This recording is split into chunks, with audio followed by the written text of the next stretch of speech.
Well, I'm riding the pine, riding the pine. It's Chronicles of the Fourth Line. We're riding the pine, riding the pine. With Punchy Langer in summertime. Well, we hardly play, we're down the depth chart.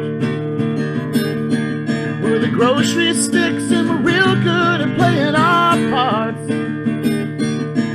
We talk about hockey and a bunch of other stuff. We're just three ham and eggers riding the old bench bus. That's why we're riding the pine, riding the pine. We're Chronicles of the Fourth Line. We're riding the pine, riding the pine. With Punchy Langer in summertime. We love the warm-up, that's our time to shine. Even though we hit the goalie in the head all of the time. If we play, we always roll the dice. That's why our asses never ever see the ice. That's why we're riding the pine, riding the pine.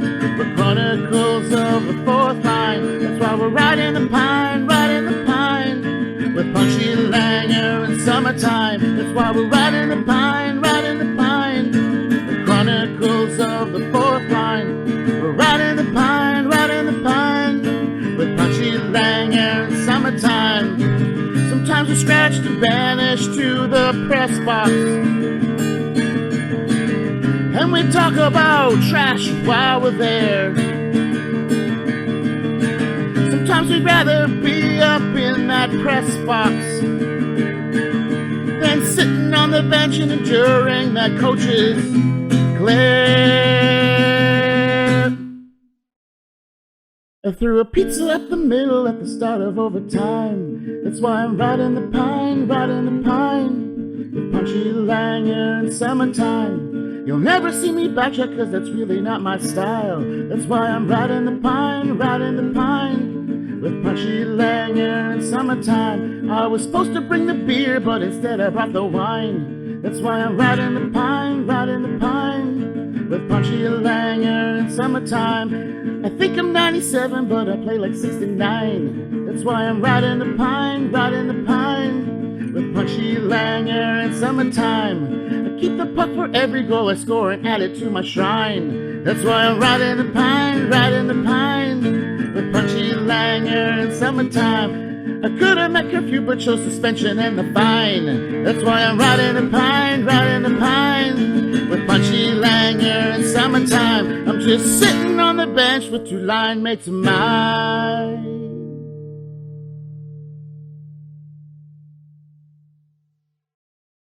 And hello, everybody, and welcome to episode 3 to the O. It's episode 30. Here we go. We're back on the bench. We're ready to drop some knowledge, or whatever we can drop for you today. And we're going to flow through all 3 periods as we usually do. Today, we're not going to tell you the theme, but we're just going to tell you where we were when some certain moments went down and whatever the hell else we get to touch on. So, how we doing, boys? A little bit of a hiatus. How we doing? Summer, how you feeling, bud? Yeah, good. Rested.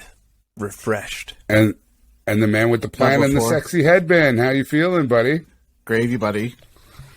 Well, good to see you guys. So here we are. It's been a while since we've been on the Pine. We got a little bit of news for everybody out there that finally, oddly, we're on Spotify, we're on iHeartRadio, and we're on pretty much anywhere else you can get a podcast. There's no excuse now. Yep. No excuse. So every Tuesday we'll be dropping those audio episodes. Every Tuesday we'll also be dropping those video episodes. So you can catch us wherever you can catch us. So subscribe, follow, give us a little bit of encouragement, and we'll keep going and keep throwing in topics. And by all means, jump in, pitch out some ideas. Some local New Zealanders maybe you want to get on the show. Some other guys you want us to try to get. But we're gonna do everything that we can to kick this sucker into overdrive and keep this shit going. So, without further ado, Langer, what do you got for warm-ups? Punchy green thumb coming in with the heat. Nice. Like it. Spitting rhymes. Hot fire. Awesome. Feeling fine. Dial on, Yeah. dial on, dial on. Yeah, dial on. You're too close. Dial on. Awesome. Spit hot fire. Yeah. So what do you got for warm-ups? I'm going to go to the roots. I need to go back to the roots. Just acknowledging that summertime is living in level 4, which is full-on extreme lockdown. He can't go anywhere other than the store. Puts his mask on, goes in, doesn't know what's going to happen. It's good times for him. So anyway, so I'm going to go back to the roots. To the very roots. So I'm going to go to Mr. Green Thumb, Punchy Green. When was the first time you met me? Oh, the first time I met you? Yeah, where were you when you met me? I think I was on a bench. I think I was on a... It's the same spot. Suiting. It didn't move. Suitable. Yeah. Yeah, I think oddly enough, I think I was riding pine. I think I was, I think we were in between shifts at a... 56 guys on a $20 pay-as-you-play night on a Thursday. Yeah, it was 20 bucks. It was 20 bucks, motherfucker. You get 3 shifts in an hour and a half. That's right. That's right. Yeah, no, we came in, Never passed hot the and puck. hard, too. You only get it hard, once, right? So you're not giving it out. That's right. Yeah. So you're not a team player when you're not playing much.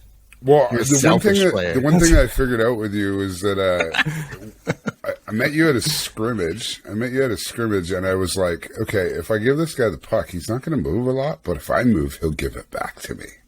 So then I was looking like, for people okay. to play with, right? Yeah, so exactly. That's exactly what you always kind of do on a scrimmage, right? So Just I tried to sniff it line it around. up. I tried to line it up so, like, you know, the bench, the gap in between us got shorter and shorter and shorter until we were sitting right beside each other. Mm-hmm. And then yeah, man. After I would say probably maybe 2 weeks of that, man, it was pretty much we started chatting pretty much every day. I watched you go through. Been noted. Yeah, it had been noted. Then we got to play on a couple of squads together, which was fun. We had a dream. We had a dream season together, Yeah, we did. we dominated and won the championship. That's right. And then we left. Yeah, we took home a champion. We took home a championship. Then we hung the medals on the mantle and kept her moving and moved That's to a right. completely lower division. In That's which right. in which you shifted positions, and then we dominated again. Mm-hmm. Yeah, and no, it was good times. Those are the Halcyon days. Do you remember it the same way? Oh, absolutely not.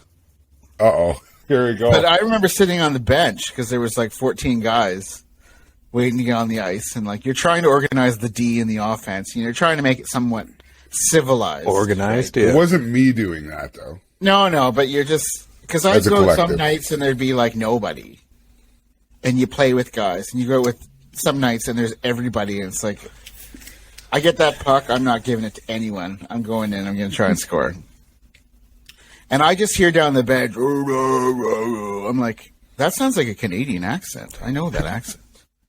I'm like, I know that.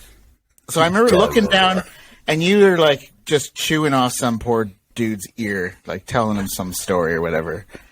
And I'm kind of listening with, in between about 8 guys. And I finally like kind of jumped. I'm like, okay. And we had a chat. I'm like, where are you from? You're like, I'm from St. Catharines. I'm like, I'm from Peterborough. I'm like, all right. We're good to go here. It's good. That's right. And again, it was one of those things where it was my shift, and I'm kind of sitting on the boards, but I haven't finished what I'm going to say, and I'm like, you got to get on. I'm like, but I'm not done yet. And you get back to the bench, and you kind of like throw some guys out of the way because now you got a buddy, right? I So you gotta got somebody to talk to. Yeah. So get It's out the of here. moment. That's happened so many times where you're riding pine, you're sitting there, you're talking to a guy about nothing to do with hockey, and your shift is almost in the way of your conversation. Like you jump over, you so do your shift, I and was- you want I to remember get back, talking keep to- it going.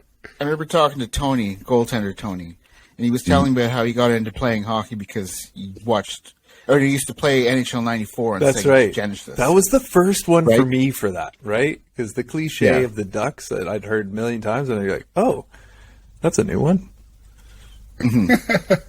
So I listened to it, and I was getting kind of bored, and then this guy was talking about being a bouncer at some bar in St. Catharines. I'm like, I remember perking up. I'm like, I've been there.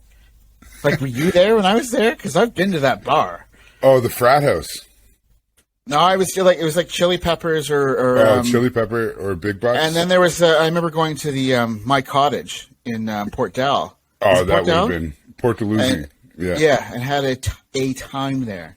But I knew, I'm like, you live there, so you know what I'm talking about, so I can talk to you with that.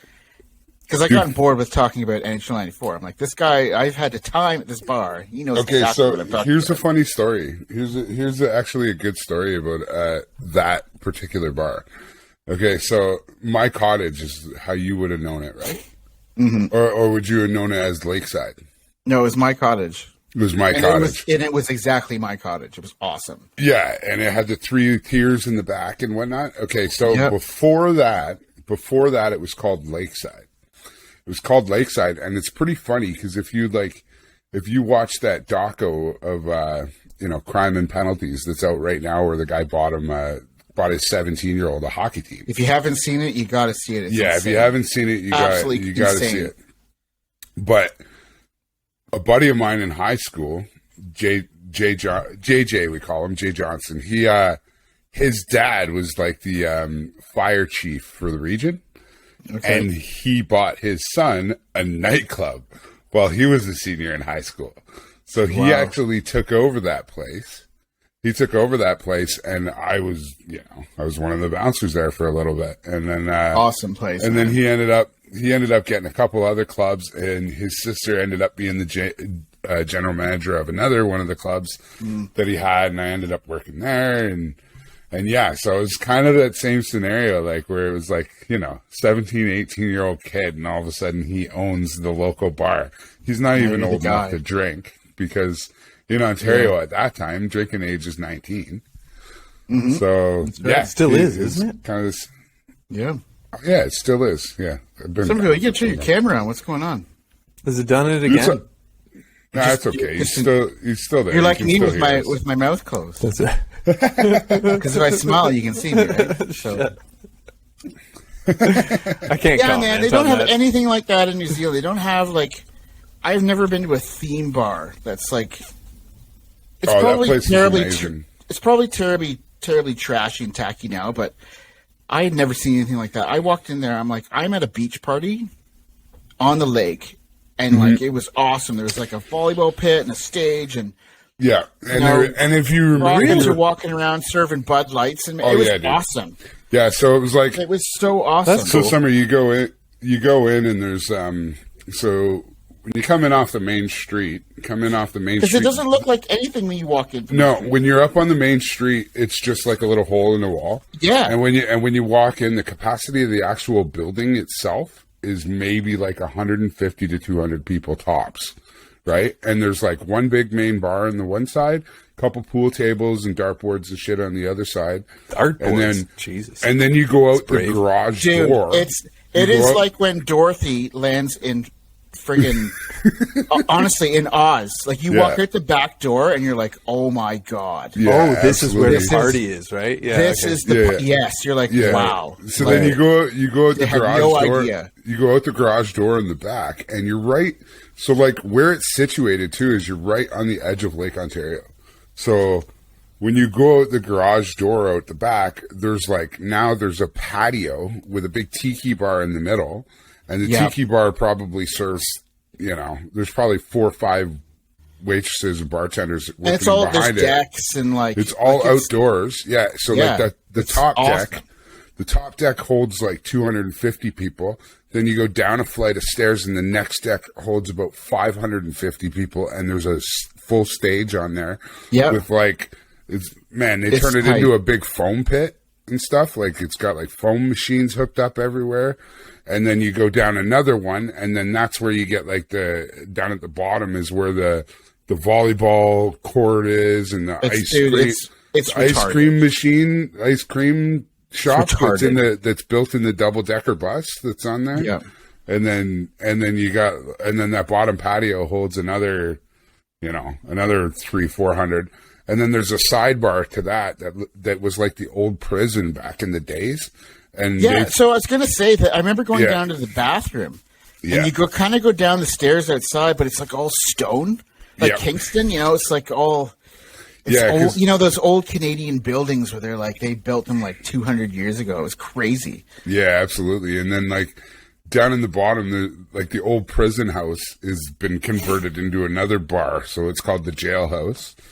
And then awesome, you have, man. and then Awesome place. yeah, it's pretty unbelievable. There's actually still to this day, just like about 500 meters from where the entrance to the bottom part of the bar is, goes out into the parking lot, and then to the left there's a carousel there. And the carousel still operates to this day, and it's still only 5 cents. Wow. So it's still 5 cents to ride the carousel down there. It was pretty amazing. I took my kids down Adults there. are riding carousels? Get smashed. Well, no, it's and closed at hopping on a nighttime horse. when the bars are kicking Oh, right, off. okay. But during the day, like there's part of the a full entertainment? carousel. That's the there. wrong way. They should open it up Yeah. when the bars are getting Party on a Yeah, carousel! Like, I want to see cougars and, Yeah. Yeah. guys in mustaches, just And then cruising around. the other cool part about there too, right, is you walk, Levi. Trying you go catch down the to the very cougars. bottom of the bar. You can go out and there's a full pier that goes all the way out to like a big lighthouse that's Yeah. right on the edge of Lake Ontario. But yeah, Pretty that's awesome. crazy So- that you brought that up. Well, it's great memory, man. So I got to ask you, so when was the first time, I'm talking to P. Green Thumb there, first time you met Aaron? First time I met When you met the summertime? Because to be honest, my memory is very hazy on that. He was always there. He was like one of those guys that was always there, but then I kind of got to know him as I was there longer. Summer I met again around the same time that I met you. But because Was he part of Monday Night Superstar? You told me you were summertime, I came 100% he a few was. times. but I don't remember that. I wasn't 100% a he regular. was, but he wasn't a regular. Yeah. He wasn't a Because regular guy. The thing but- about the Superstar, it was like you had to have a certain level of hockey to be invited and included. It was a very exclusive group of guys. Club. Mm-hmm. Yes. Yes, it was. Yeah, very much so. And we always knew that. I'm talking to the punch man there. I'm like, you knew that. You saw guys up on the ice and they would make a play and you're like, okay, guy can play hockey. Where to play. Yeah. No, you did. You're like, okay, guy can play hockey. And you go out there and you try to play hockey with him. But Benji And then the was next always thing was, the judge and you're- jury of that. It's Well, actually he funny was the that I'm judge, wearing Judy. this shirt tonight too. Right? Yeah. But the real test was you go to the parking lot and go, okay, where is this guy? And I bonded with Aaron because we share a lot of similarities in what we like to do, as you do, Mr. Punchman. You know what I'm talking about? Oh yeah, yeah. So that was- we bond together over those certain things, and so I'll throw it back to you. I don't remember. You were just kind of there. Yeah, so I sometime. remember with Summer, like you said, he wasn't a regular guy on the Monday Night Superstars, but as we got closer to coming up with the league, he was an every weeker. And I just remember that first year, it was kind of like I think we had done the draft and everything. And Aaron had kind of come late to the party and agreed to ref. And then that was it. He was just like, he was the best ref ever because he knew us all and he'd just give us shit and talk shit to us. And like, cause Aaron, if you remember in the beginning, man, you were a big part of us figuring out how the rules were going to work.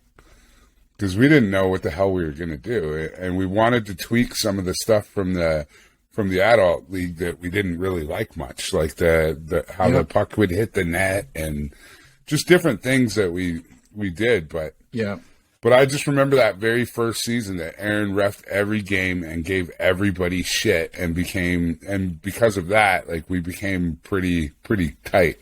Well, Aaron was the first referee I had in this country. Sorry, summertime, because he tried to build relationships with the players. With the players, yeah. And that's what I grew up with. Is the referee wasn't trying to be the star of the show. He's trying to control the game but you have to engage and build a relationship with the players. Because if they trust you as a referee, they know how far they're going to go when they play. Mm-hmm. Because this guy is not here to ruin your good time. No, He's and there if to make sure that you play properly and have a good time. And if they have that, and they have your respect when the puck's That's dropped right. at the beginning of the game, it changes the aura of the whole thing. Absolutely. So, like, if I'm on the bench and my teammate is giving shit to the ref, I'm gonna be like, chill out, man. He's just here like us. Like, you know what I mean? Like, you defend Like, I him, had one BHL almost. game where I absolutely snapped at one of the referees, which is my friend, but I mean, not like summertime. You know, I would never snap on summertime. Yeah. You know, because he looked at me like, dude, what's wrong with you? Like, we're buddies. What's wrong with you? I wouldn't I'd be like, I know, I'm sorry, I'm just being a dick, and I've had 25 Ryan Cokes in the parking lot and smoked 5 daggers and stuff. He would understand where I'm coming from and talk me around to going, that's awesome, dude. Or However, you would just say still sorry so unacceptable. many times that you forgot about it. Right. No, but like, he's got a great. We're talking like he's not even here, but I'm like, he's got a great demeanor that he can connect with the players, right? Yeah, And you need absolutely. that because hockey is a game where people get real tight and things get crazy, and It's an It's an emotional emotion. game. you want to fight the definitely. ref. Yeah. It's a very Yes. emotional I'm game not that going a to lot fight of people don't summertime because he's a understand. great dude, you know. He Man, knows what I he's remember talking talking about fighting the ref. I played in a summer league one year back home, and I lost it at the ref. I absolutely lost it, and I was on the bench as the ref was skating by and gave him like a quick, real good jab, verbal jab, and the ref blew Right. the whistle, put his whistle in his pocket, and grabbed me by the scruff of the neck and tried to pull me over the boards. He's like, "That's it, you're done. What did you say to him? We're going." Well, the rest of the team sort of jumped in. And went like, "Whoa, what's going on here? What's going on here?" Blah, blah. I didn't even end up getting a penalty from it. I love hockey culture. Oh my I God. love that. I so deserved to get kicked. Because your buddies are like, wait a minute. yeah. Yeah. No, because the ref's did you not allowed say? to What did you say incite to a him? fight. No, and that's what bothers me about. Sorry, I'm sorry. I don't want to sandbag you, but that you said that. It's what bothers me so bad about like soccer and rugby. They come out and they scold you, and they give you a ticket. Yes. Yeah, that's right. That's right. Yes, Daddy. You want to talk about escalating Yeah. the situation? If I got scolded on camera with the microphone and I got a ticket, are you kidding me? And then he points. I'm gonna, He points. I'm at gonna the- scissor kick you. go to your room. And you're out. I know. A flying scissor kick, and I'm sorry, you're done. Yeah, that's it. There's enough YouTube videos I've watched players chasing soccer referees around the pitch because they want to kill him, and he's running away. I never saw Leon Stickle run away, or Don Koharski, Nope. or Bill McCreary. Nope. Yeah. Never saw them run away. Nope. I They never would throw seen down right then and there. I never seen them turn their microphone on and point the guy out and Yeah. tell him to come No. here Yeah. either in front of the crowd. Yeah. Because there's integrity. Can you So, Somerville, imagine- so when was the first time you met Punch Man? Yeah. The horticulturist, like, Punchy Green. When That's was the first time you met it. him? That's it. The It's all foggy. horticulturalist. That's right. It is. Only because, like you Fields said, of green. I remember Many vitamins. Benji inviting me to Monday Night Superstar, and And that's you know, a big deal. yeah. It's an exclusive club. Come to Monday Night Superstar. That's right. Tape to tape. That's it. 11-1. Tape to tape. 11-1. $20, motherfucker. That's Le right. Poisson. But I Oh, knew, you come to Superstar. you know, Double browns all around. some of There's your this core, Motherfucker. Dobbsy, Cowbell, Yeah. you know, There's some legends. Yeah. Dev Pedro Fennel. was there. Fennel. Pedro. We had Yeah, Oh, yeah, Fennel. Pedro. Johnny Elbows was there. Johnny Elbows. Big Didn't Jerry was a goalie back Jerry? in the day. Yeah. That's right. Didn't we have Giant Jerry was there. Rick Egging? Rick. Yeah, Rick. Oh, yeah. Didn't he Rick, join us for Dirty, a while? Dirty right? Rick. Dirty Rick. Dirty Yeah, Rick. Dirty Rick. Yeah. But I didn't know you guys at that point, you know. And I remember, look, I have this memory of just feeling a little bit intimidated by both of you, like Cam, Oh, really? big boy, raspy voice, and because you guys would sit, you know, together in a corner that wasn't, you know, because I didn't know you, I'd probably sit somewhere else in the room, close to guys that I Yeah, didn't yeah. know. We right? were kind of the Lennon and McCartney for a couple of years. right. Yeah, that's for sure. You Didn't know. see one without the other. Right? Well, I had to No. make my Strawberry- way, you know, earn Strawberry my Fields forever. way Yeah. to the back of the dressing room to join the Lennon and McCartney, you know. But it wasn't until we took off for, you know, the Mecca, Lake Yeah, that's what I was going to Tekapo, say. yes. That's when we really got to know each other. And was on that's that. when- That's right. Yeah, Yeah. I forgot about that. You're right about that. Yeah, and that's when, well, you know, That you guys is the stepped Mecca. off the bus, and That is the Bethlehem of hockey in New Zealand. yes, You know, Where I Jesus remember. That's I where remember Jesus that. first played hockey. That's was right. Tekapo. You know what? And that it's funny that we get to that because that was if we were going to somewhat theme this episode as to where you were when. I Yeah. still remember where I was when I got that call to go on that initial trip to Tekapo from Langer.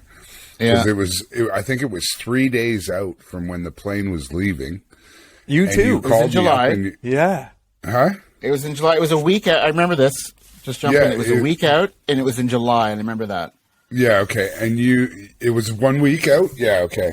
And you called me and you're like, Punch, like, I think you got a chance to come, man, if you want to come. But you gotta pay, and you gotta pay right now. And I remember I had just recently shut down my demo company, and it was just before I started working with the hydro place. And I was working for a temp company, and I was driving forklift at a butter company, and I had a load of butter on the forklift, and I got off, and I was on the phone. I was in the middle of loading a truck, and you told me I could go to this hockey tournament. I literally walked right into the office, and I was like, "Hey, I'm off next week for 5 days." And he's like, "What?" I was like, "Yeah, I'm off next week for 5 days." He's like, "Well, we don't have time for you to be off next week for 5 days." And I was like, "Okay, then I quit." And then You quit your job to go party with the fellas. and then I called you back, and I was like, "I'm in. I'm free next week."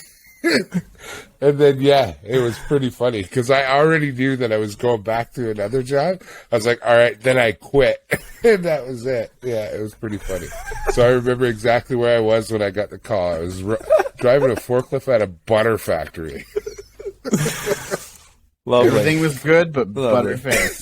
Yeah. Well, I have a similar story. Yeah, man. That I also got the call, but it was from Aiden, the Haminator. And Ham and Egger. Ham and Egger. He king someone of the had dropped Ham and out Eggers. like literally 2 days before, and he's like, "Okay, look, this spot is there. You've got to pay. Bada bing, bada boom." But little did I know, for the price, I got my own bloody apartment. So the guy that I'd replaced, You didn't stay on the strip like we did. No, I wasn't a commoner. I was up in the luxury suites. Oh, yeah, you were with the exclusive ones, yeah. That's right. You were an unsure. I was This with guy. this. He actually came to play hockey. You were eating halloumi. Yes, and, that's right. Yeah, That's yeah, right. right. That's Rocket right. I was with that lettuce. crowd. Yeah. We're gonna get a good night's the sleep. We're here to play halloumi hockey. steak and lobster You were eating company. burger rings and fucking crushing Taping guys shit You to know, the wall and Hagen, cases of Hagen beer. I remember making my way down to the common folk and being like, "Damn, this is where I need to be, man. This is my people. Yeah. I don't know what I'm doing up the there." But technical then, strip, man. Well, I think that's when, actually, now that we're thinking about it, I think that might have been when we first had our first conversation I think you were escaping the upper echelon. And I remember meeting you, I remember The running man in into high- you on the high tower. stairs. On the stairs in between. Because we were at the bottom cabins, and I went for a little escape. And I think we ended up meeting down by the stairwell. Which is just out the, and we out did the the back old door. that's we right. did the old That's nod. right. Yeah. We did Yeah. the old nod across. Hey, you're with my group. You're with my group. But that was There the we thing, go. though. It's like, I've seen you. You play good hockey. You know what I mean? You're not messing around. So if I'm playing hockey with you, you play good hockey. So, I mean, that's good, you know? It You're not was just some dude. You're not Dagsy who shows up. Sorry. Justin Dagg shows up after drinking 10,000 beers in the van. And then he's skating around screaming at people and scored like 20 goals In the first 5 minutes. in like an hour. I'm so And wore, the jealous. same, and wore the same clothes for 4 days. That's right. And was amazing for 4 days. And I mean, I tell you right now, never play asshole cards with that guy. He's the most competitive, insane, and intense person I've ever played cards with. You can't lay that down. But you know what? He's like Broccoli said. He's like Bronger. He knows he's amazing. He can drink 500 beers and go out there and score 20 goals. I'm like, okay. I remember on that trip though, like poor Fusik, he got stuck with you and I. Oh, he went there for a hockey experience. That's right. Yeah, He wasn't there for expecting an actual like real. So you gotta understand, like we get there on the first day, and like me and Langer are going, okay, sweet, we're going on this hockey trip. How many jerseys should we pack? Yeah, And then and we and hung, at but that- we moved in on the strip and we hung everything up in the room. yes. Like in 10 minutes, it was our home. That's yeah, right. like That's right. Fusik went to the bathroom and came back, and it was like a Like, museum of jerseys. There's your Yeah. bed. It was like, what? This the is fuck ours. just And he happened? left with all his stuff taped to the wall. That's right. Where's my fucking phone? I can hear it. No, but he's the guy on the hockey. If you go on a hockey trip, there's lots of personalities. He's the guy on the hockey trip that's like complaining that he made a bad pass or like should have tipped that in. I'm like, Quite dude, serious. I have drank a half bottle of vodka right now and had about 5 sessions out by the snowbank. Like, I don't even care about that. Really? You care about that? He gets like I'm happy to get my genuinely equipment on. frustrated, you know. But I Yeah. love his frustrated look. Like he just gets Yeah. all confused and like this. Easy. I remember playing 1 year with him for the Royals in the Winter League, and his thing with me was he wanted to do like passing drills and plays during warm up, like on the sideboards. You know? Oh yeah, He wanted to like, do some skill development. That's and I'm right. like, teaching dude, you systems. I've got 2 Heinekens left in my bag. They're piss warm.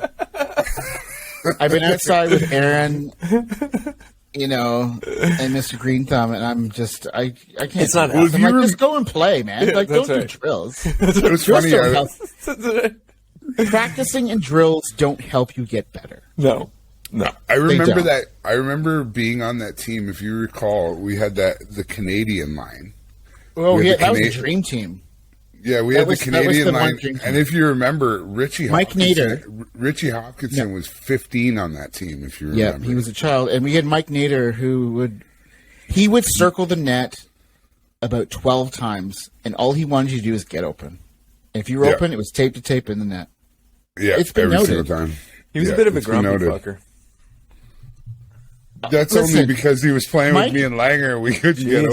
open for him. Just Mike Nader married a girl named Taylor Nader, or Taylor something. It rhymed. It was really weird. Taylor Naylor. Yeah, Taylor Naylor. That's what it is. Okay, man. Yeah, he was And like with the- Mr. Sensible.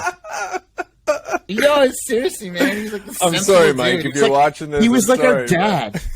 We would do something a little bit outside of like maybe the social norm, and he would like, well, you know, guys, you probably shouldn't be doing that. I'm like, if you weren't so good, because he was butter, man. He could just. Yeah, it was good. He was one of those butter guys, like like Dagsy and Chalice. Like they just float around the ice, right? Like just.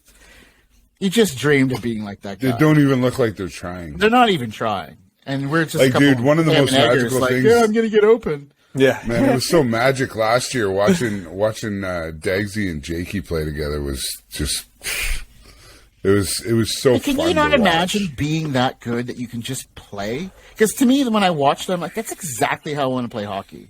I want to just float around and sauce Yeah, make it look everything, easy. and clap at top shelf. Well, they and make center everybody and, else look like juveniles, like tykes. It's like they're playing. Yeah. They make it hard for us. Fucking ridiculous. Like I'm sweating and like puking trying to get in front of the net. You know, think I he's like, asked I'm going to go Jake down if to our end and go around the net. 7 times. He's one of Do those you guys even that sweat passes the during puck a to the game? goalie. No, he does. Yeah. Yeah. Unbelievable. Should we actually move into the first period?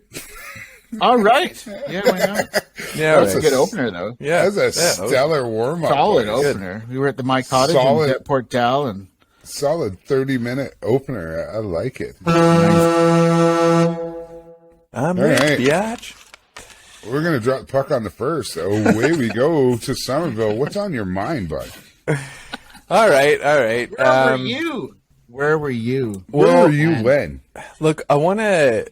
The first thing comes to mind is where were you when Donovan Bailey won the gold medal? Before you go in there, we can't see you. What's that? We can't see you, buddy. I know. Okay, we'll get it in post. Yeah. We'll get it in Okay. post. Yeah. Everybody else You will look be like able to me see with you. my mouth closed, and I'm just like, okay. Yeah. well, Smile, I'll see you. goddammit. Oh, jeez. By the time this thing comes out, it'll Need some sunglasses. beautiful.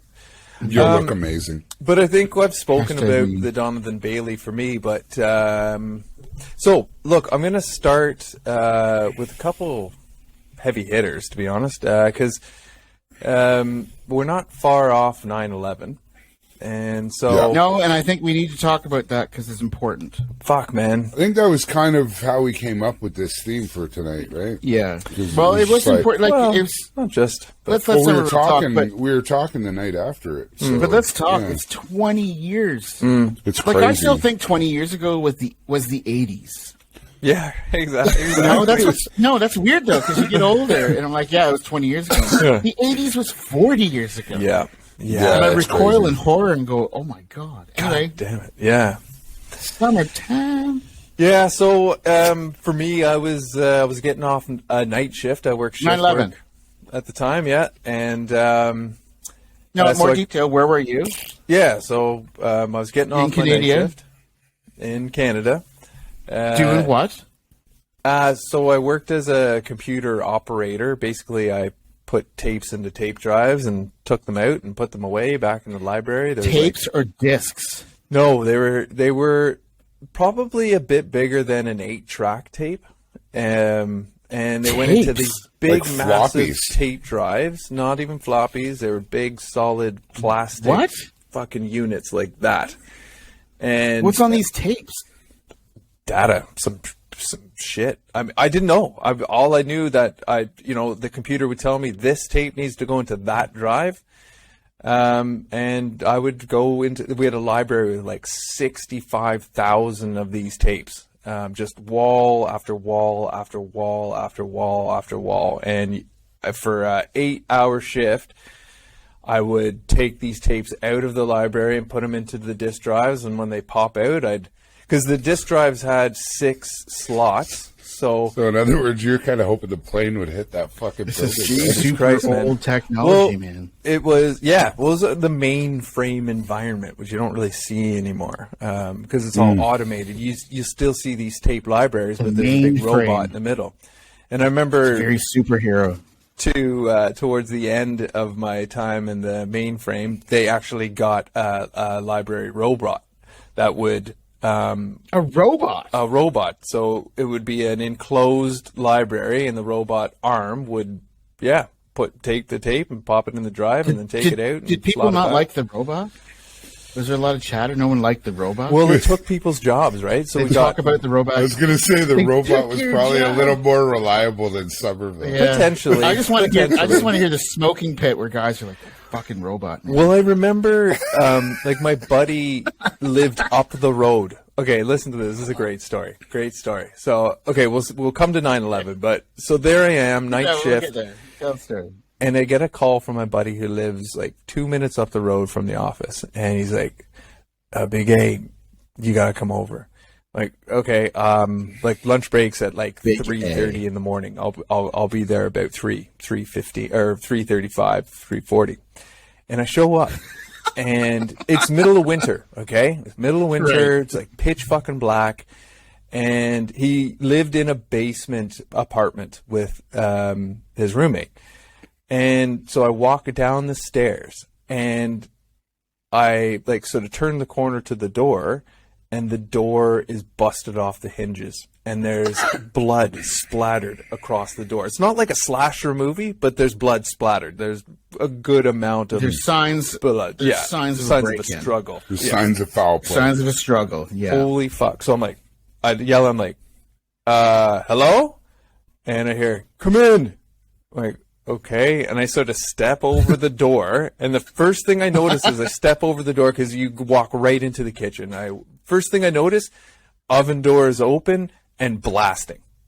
And you're like, Yeah. okay. It's a heater. Yeah. So We got the heater on. there's I've been to heaters those on. houses. Next thing I notice is there's no lights. There's candles on everywhere, and my buddy's got a flashlight. He sort of shines it to me. He's like, "Man, back here, come here." And and I come in. He's got no shirt on, and his pants are fucking ripped, and the place is trashed. Man, there's this big hole in the wall. Blah blah blah. Anyways, so I'm like, "What the fucking hell happened, man?" And he's had a number of drinks at this point. And anyways, him and his roommate got in a fucking battle. His roommate pulled the kitchen knife out on him, stabbed him, right? And Jesus. Yeah, and my buddy fought him off. Whatever. I don't know the exact details, but he fought him off. There was a battle. There was a battle, and it was his blood on the fucking door. Because he kicked him out of the house and wouldn't let him back in. And then eventually he kicked the door down, and the landlords upstairs came down, and they were an Indian couple. What the fuck is going on here? Blah, blah, blah, blah. And I'm going to call the cops, yada, yada, yada. Awesome Indian accent, yeah. So, yeah, it's terrible. Sorry, boys. Yeah, that was so racist. I'm bad. Anyways, No, you could have done better than that. But anyway. But I'll never fucking forget that. And just the look on his eyes when I walked in, like, holy fuck. And just, it was so ominous walking in. And Shit's so real. we had a quick talk, ingested some vitamins, and then I went back to work and finished my shift. Anyways. I love the power of going to do something because you have your own, operandus men. What is it?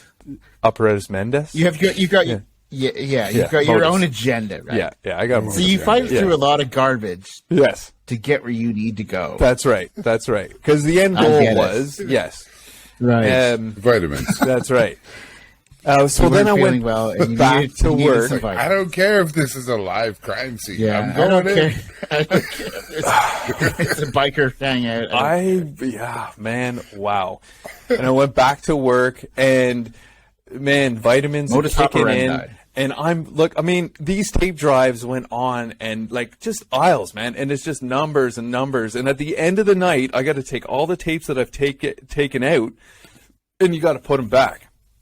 And it takes a good hour and 45 minutes. Where were you at 9 in the morning? 8:45, 9:03. So I got home from work at 7:38, something like that. Probably, let's go. It was a Tuesday morning, right? And at the time I was living with my girlfriend, now wife, and she was at school. She went to university during the day, and I was on the night shift. So I had the apartment to myself, and I'm sitting there playing GTA Vice City. That was my life, man. Nice. I would spend... Loved it. One of the greatest games ever. Days. Of all time. You'd look up, and boom, it's 9:30 at night. It's dark out. I started at 10:30 in the morning. What the fuck? It was my life. You were living in Vice City, man. I was living in Vice City. You were in Vice City. But because, I'll generally come home. Great tunes in Vice City. Oh, yeah. Best soundtrack of any video game ever. Yes. Hands down. And I loved how you could change the radio station and everything. I know. Yeah, it was the best. Well, you're cruising down the road in the... It was the best. Stolen GTO. Man, Dude, that game awesome. just laid the foundation for gamers today, right? Yeah, You're welcome, kids. You're fucking welcome. Your sandbox game, that was it. They had nothing had we had not fucking invested our time in Vice City. Because Rockstar, go ahead. Do you remember the ice cream truck in that, Mr. Oh yeah, Whoopi? Mr. Whippy. Yeah, with the two giant ice cream boobs on the top of the. Yeah. There were so many things in that game, man, that were my god, I can't believe it's that. like the newer version, man. There's so many things in the new one too. It's got to. For me, it was like the Beatles. It's like they talked about stuff, but it was subtle. It's not as obvious as it is now. That's right. You know what I mean? That's right. They put all of that stuff in there, and if you had a brain, you're like, You guys are Yeah, awesome. I got you. I got you. Rock stars. Yeah. Rock star, exactly. Yeah. So there you are. You're wheeling around Vice City. So I'm wheeling And then what around Vice happened? City, and yeah. So and then Oh, no. because I had And then my it's gone. vitamins after work. Did you ever Those are play great. Vice City? Yeah, I played Vice City, man. Everybody Did played you? Vice City. Because I mean, Well, there's different kinds of video game guys. There's sports guys, yeah. and then there's like other stuff guys. I mean, I got into this. For me, it was Sega Genesis. When I saw that, I got into the hockey, and then PlayStation came out, and it was the sports games. I just because I would make teams and like stack them and. You know, and like I just wanted to be, you know, it's like the BHL. I wanted to be the guy and just like create this universe where I can just dominate Own everything. Yeah. You know, win 20 cups in a row, and you know, Gretzky's on my team for 30 years and all that kind of stuff. Yeah, I played Vice City for a little while. I really got into the new GTA though, like I'm being called fifth for one? shift, boys. well, there was Liberty City. Okay, too, coach. that was I'll get before your hot Vice dog. City. That was the fourth one, yeah. But when GTA 5 came GTA out, 5 came out. San Yeah, Andreas, I mean, well, GTA 5, that's the one. Yeah. because that one I love that it's pretty much not changed. It's just been expanded on. you know, and I mean that game's been out for almost 10 years now, but it was like a truly living, breathing world. Yeah, Like well, I used to, I would play sometimes just to drive around and listen to the radio, like a Well, if you- person. You know, And if you play it nowadays, though, it's been adapted, right? Like there's been so many things that have been upgrades added and into add-ons. it. Yeah, And like you can visit like celebrity houses and stuff like that. I know. now, and it's fucking insane, man. I always wish they would do like an add-on pack where it could be your hometown. Can you imagine playing a virtual world of your hometown? That would be cool. You know every back street and every alley. Like, you know what I mean? It'd be crazy. Absolutely, dude. That'd be unreal. Yeah. Yeah, that blew me when that I got happened. cliffhangered there with I with know. Summertime, man. He like told us all about his real shitty job loading drives into slots. Sounded like he was like taking 8-track tapes and putting. Into That's what an I thought. I'm 8-track like, player. Were you working in 1988? Like, you know, 1988. I 1988. I wouldn't have been working yet. I was wouldn't 11. have even, I wasn't wouldn't doing even been anything. 10 yet. yeah, I don't know. What was your first job? What was your first Well, job? my first job, I worked at the People Memorial Center at the rink. No, I was okay. 14. And My first job was loading food onto airplanes at the at the Calgary airport. how old were you? 14, I think. I didn't think you were out in Calgary until you were much older. 14. I went and lived in Calgary when I was much older, but when I was in my, I guess, troubled years of my teens, my sister's dad lived out west, and I would go out there from time to time and spend time out there. And yeah, that was my first job. I worked with a guy who I was the offsider, so to speak. Like I was the guy sitting in the passenger seat for this company, and it was the kitchen that made food for the airplanes. And we would drive out on the airfield up to the plane, and they'd raise it up, and I would load on the full carts of food and take off the other carts of food. And the guy that I worked with, he played for the Stampeders actually at the time. But yeah, that was my first job, man. Yeah, it was my Anyway, first ever Right. job. Sorry, boys, back. No, You left us on a cliffhanger. yeah, you left did, us I on the did. cliffhanger. Right, gone. right. So The drives were done. You're at home playing video games. I'm at home playing You're in video games. Vice City. Vice City, and I don't know what it was, but something told me, look, let's just browse some TV. Because normally I play Vice City until I fell asleep on the couch, and then I'd make my way Isn't that in bed. weird though? That something told you to I not flicked do the what you TV would on. do a million times over and Yeah. over. You know, Yeah, yeah. that's crazy. Like interestingly, there's I want to call it the random number generator, and it's an actual scientific random number generator. And on the day of 9/11, it actually wasn't random anymore. It knew something had happened. But anyways, something told me to check, and boom, I flicked on CNN, and the first plane had hit like moments before. Yeah, it's 8:45 in the morning. Yeah. And I'm like, oh, for fuck's sake, what the fuck? And it was a big fucking mess. And at that point, they're like, oh, it seems like an accident. We don't know. That's the thing. People thought it was an accident. Yeah. And we were just watching, like, what the hell?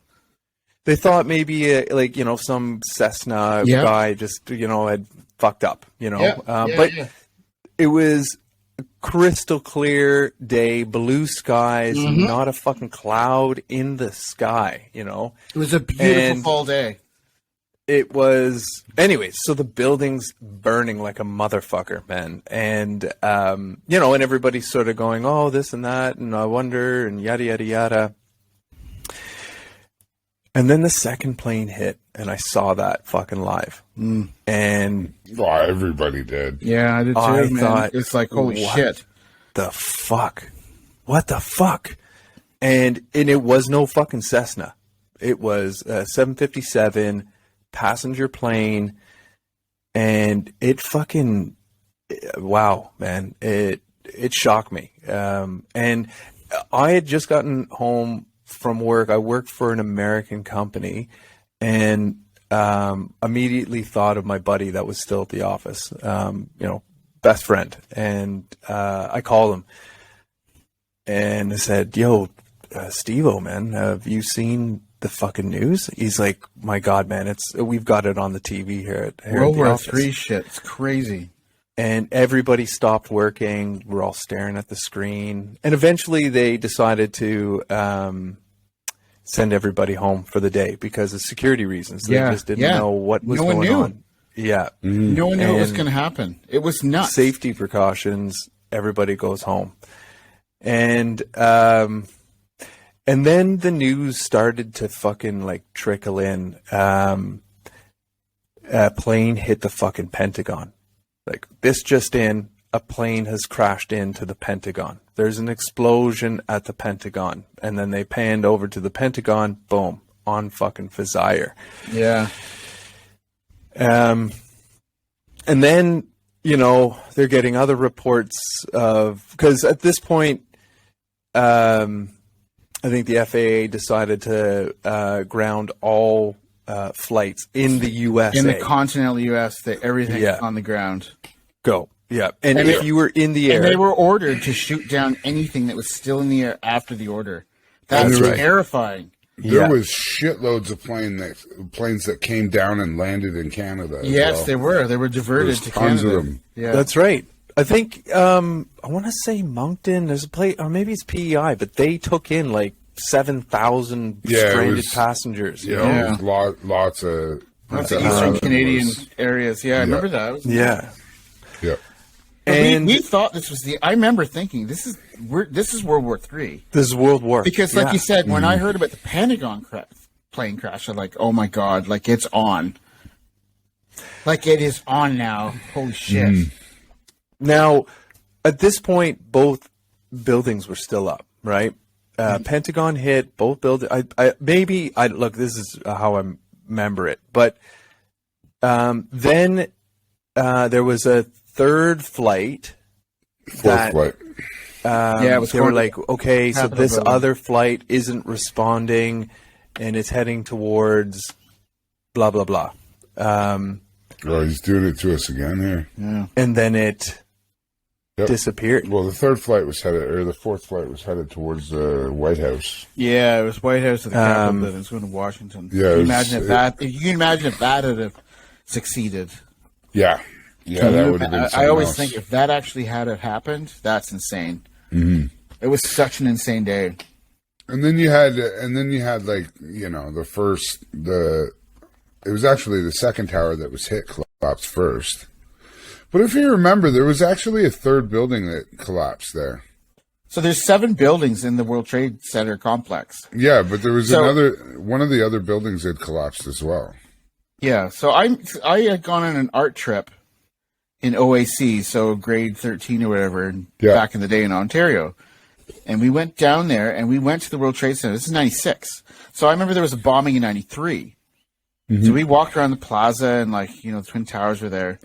I just find it insane that when you watch movies now, you know, older movies, and you see the World Trade Center, and they're there, and you didn't really appreciate how significant it was in the skyline of New York City. Mm-hmm. You know, it really was. I mean, the skyline looks totally different now. Totally different. They've got the new building. I mean, it's nice, but I mean, you know, I was watching this documentary, and they said, well, they always made fun of the Twin Towers because it's like they built the Chrysler Building and the Empire State Building, and then they left the boxes they came in. You know, because you got these 2 rectangular buildings downtown. So it's pretty cool. Where were you? What happened? Mine's very uneventful, man. I worked till like 3, 4 in the morning. Like at that time I was doing a lot of bartending. I had just come home from school and so I was living. How old were you? What, 16, 15? No, or 18, 19? No, I would have been 19, I think. Mm-hmm. I would have been 19. Because I moved to Calgary right after it, like almost like within a couple months after 9/11 happened. It was just after Christmas when I moved out to Calgary. But yeah, no, I was living with my older brother at the time. And dude, I was sleeping.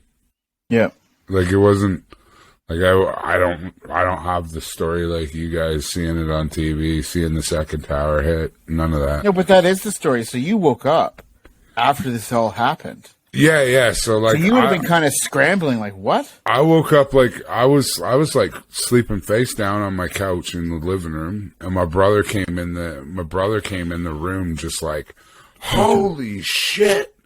Do you see what's going on? And I was like, what? Like, I'm waking up. I'm like, what are you talking about?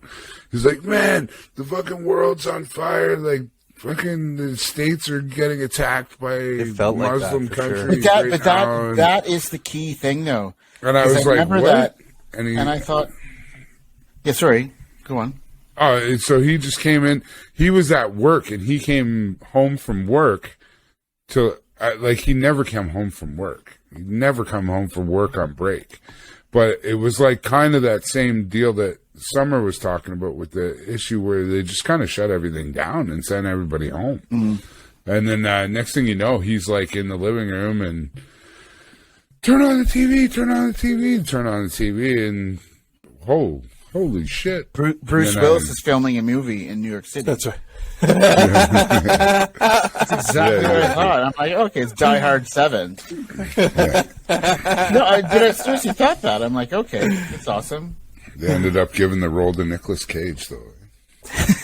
Now, the thing that sticks out for me the most, man, was when the first tower came down and the fucking, like, the debris cloud. And I remember I was either ABC, NBC, or CNN, and they had a reporter live on the ground. And it was like straight out of a fucking movie, man. He was like down like a street that faced the building or the tower. The tower came down, and the fucking debris cloud was just like an avalanche coming at 100 miles an hour. And people started panicking. They're like, fucking run, blah. And like, the camera was panning around, and there's just people in disarray. It was like straight out of fucking Saving Private Ryan. Like, people. And we're watching this on TV, and we're like going, "Holy fuck! These are real people. This is really fucking happening." Yeah. Like that was the big thing. It's crazy. Like I showed it. Like, you know, with so much of it being on the TV in the last couple of weeks, is like. I watched a little bit of it and showed my daughter, like this happened like 20 years ago. This happened. Yeah, and she was just looking. she was just looking at it in like disbelief, like Yeah, it's not real. like, she's just like, what Is happened? this a movie? Yeah. What Yeah. happened? And then I explained to her, like, we've been on airplanes lots and lots of times before. Well, these people, they flew airplanes into a building. With people on it. Well, the with people on it. And on lots of flight, people. I think it was 97. And we watched a little bit of the memorial, in which they were, I don't know 93. if you caught any That's of the one the... they 93. overrode the Yeah. terrorists. Yeah. I don't know if you caught any of the memorial that was on, the 20-year memorial, where it was had a lot of the family members, and it was down at the at Ground Zero, and Bruce Springsteen sang a song, and then they actually read Of course, out you got to get Bruce Springsteen involved all when there's something bad in the States. 2,600. I don't know exactly what the death toll is, but they read out all of the names.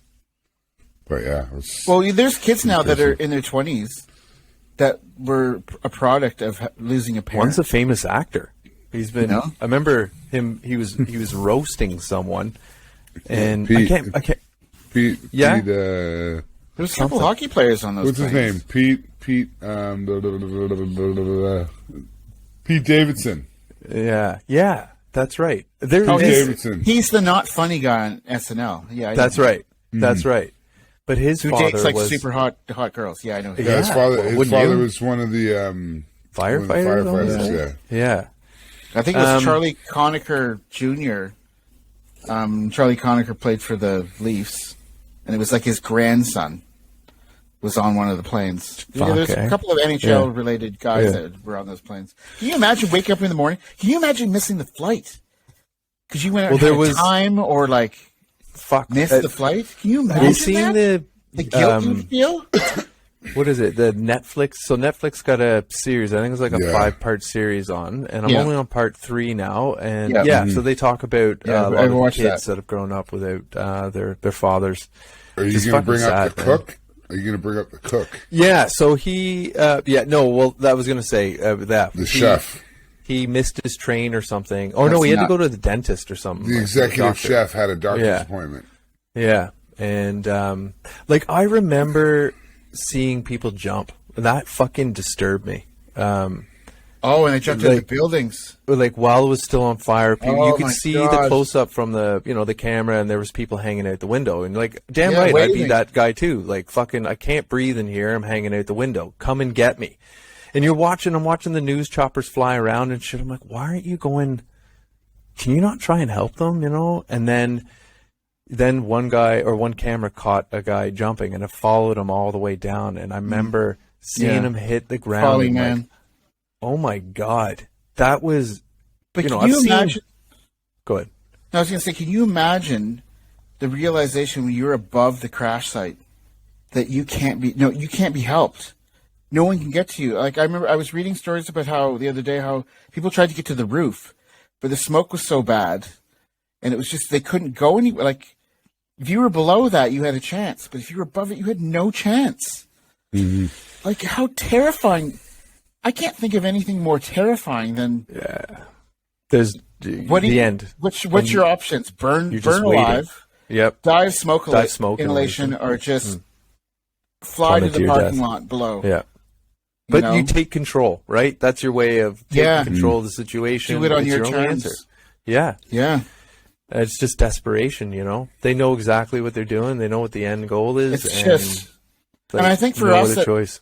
20 years later, like looking back on this, like it when you kind of see it, it's like I found this YouTube clip where it was like 18 different angles of the second plane, and we've got footage from like New Jersey and like street level, and it's just when I watched it the other day, I'm like, I'm still like, holy shit, like really? Okay, so let's fast forward to now, right? So look, the year later, there's a lot of weird shit about 9/11, and I don't want to upset anybody, but there's some weird shit, and I got to call it out. One is Tower 7 falling. Tower 7 wasn't hit by a plane. Oh yeah, that's what I It was came saying. down There was free fall another style, building that just fell. like the other ones. Free fall style. Now, look, I think most engineers and people with common sense would know that nothing's coming down free fall without assistance, right? And the report was that the jet fuel bent the support structures, and that's how it came down. Now, okay, I get it. But I would assume that the support structures that were bent would collapse, but the rest of the building wouldn't, because it's built to take the weight. Why did it collapse like a controlled demolition? I saw some footage where there was a flash, and then the building collapsed.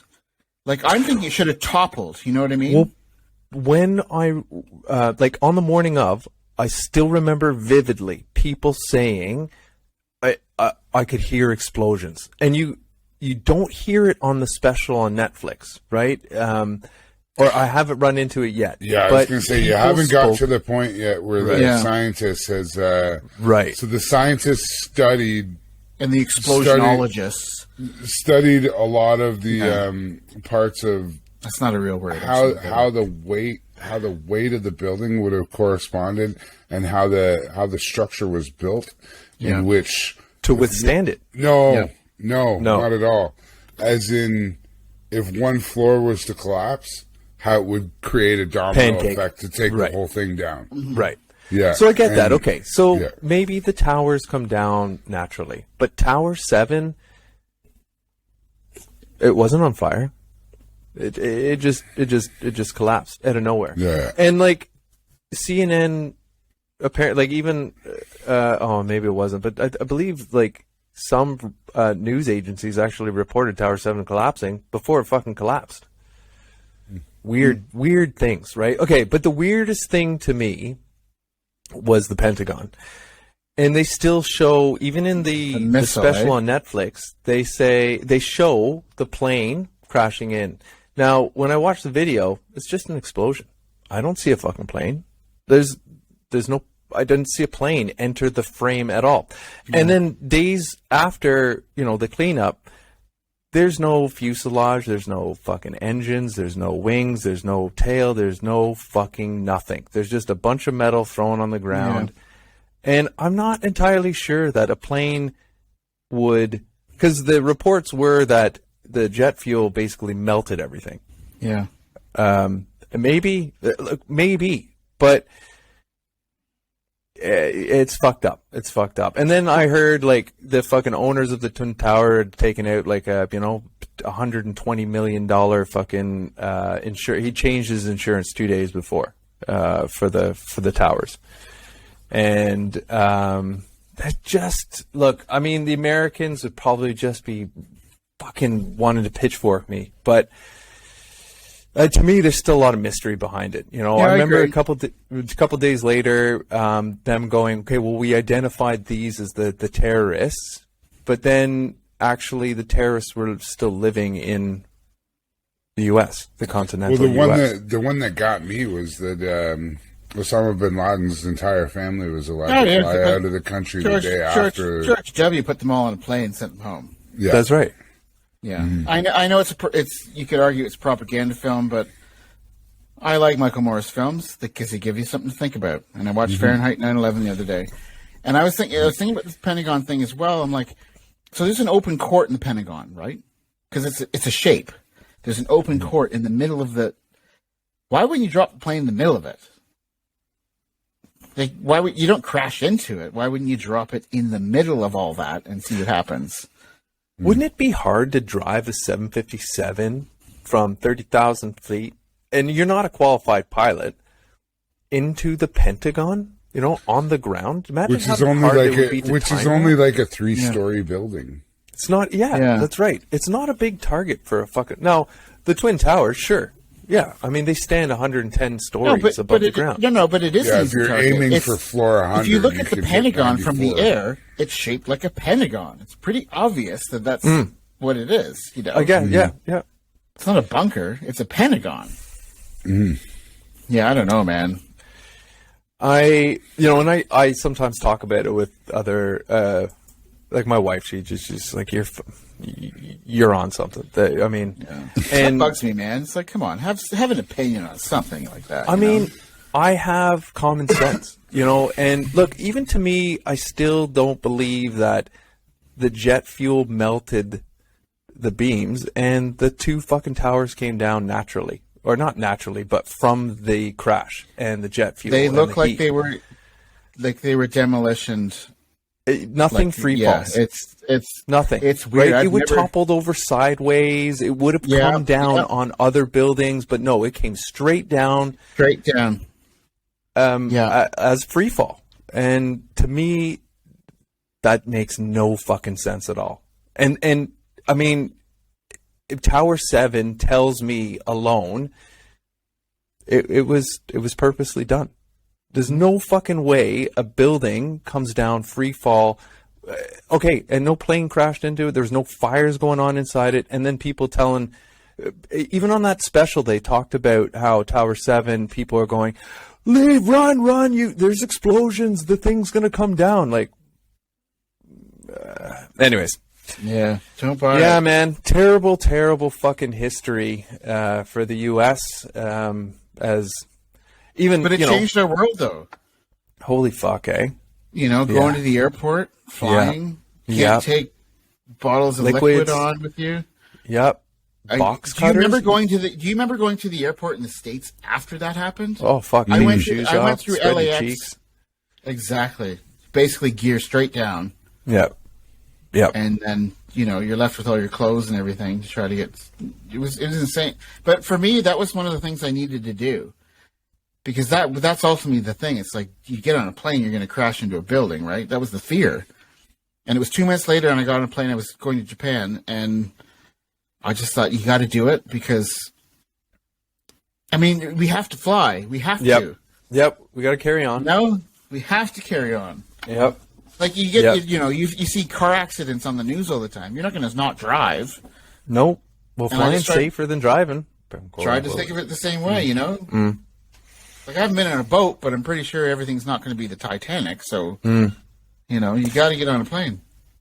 Yeah. Crazy. Okay.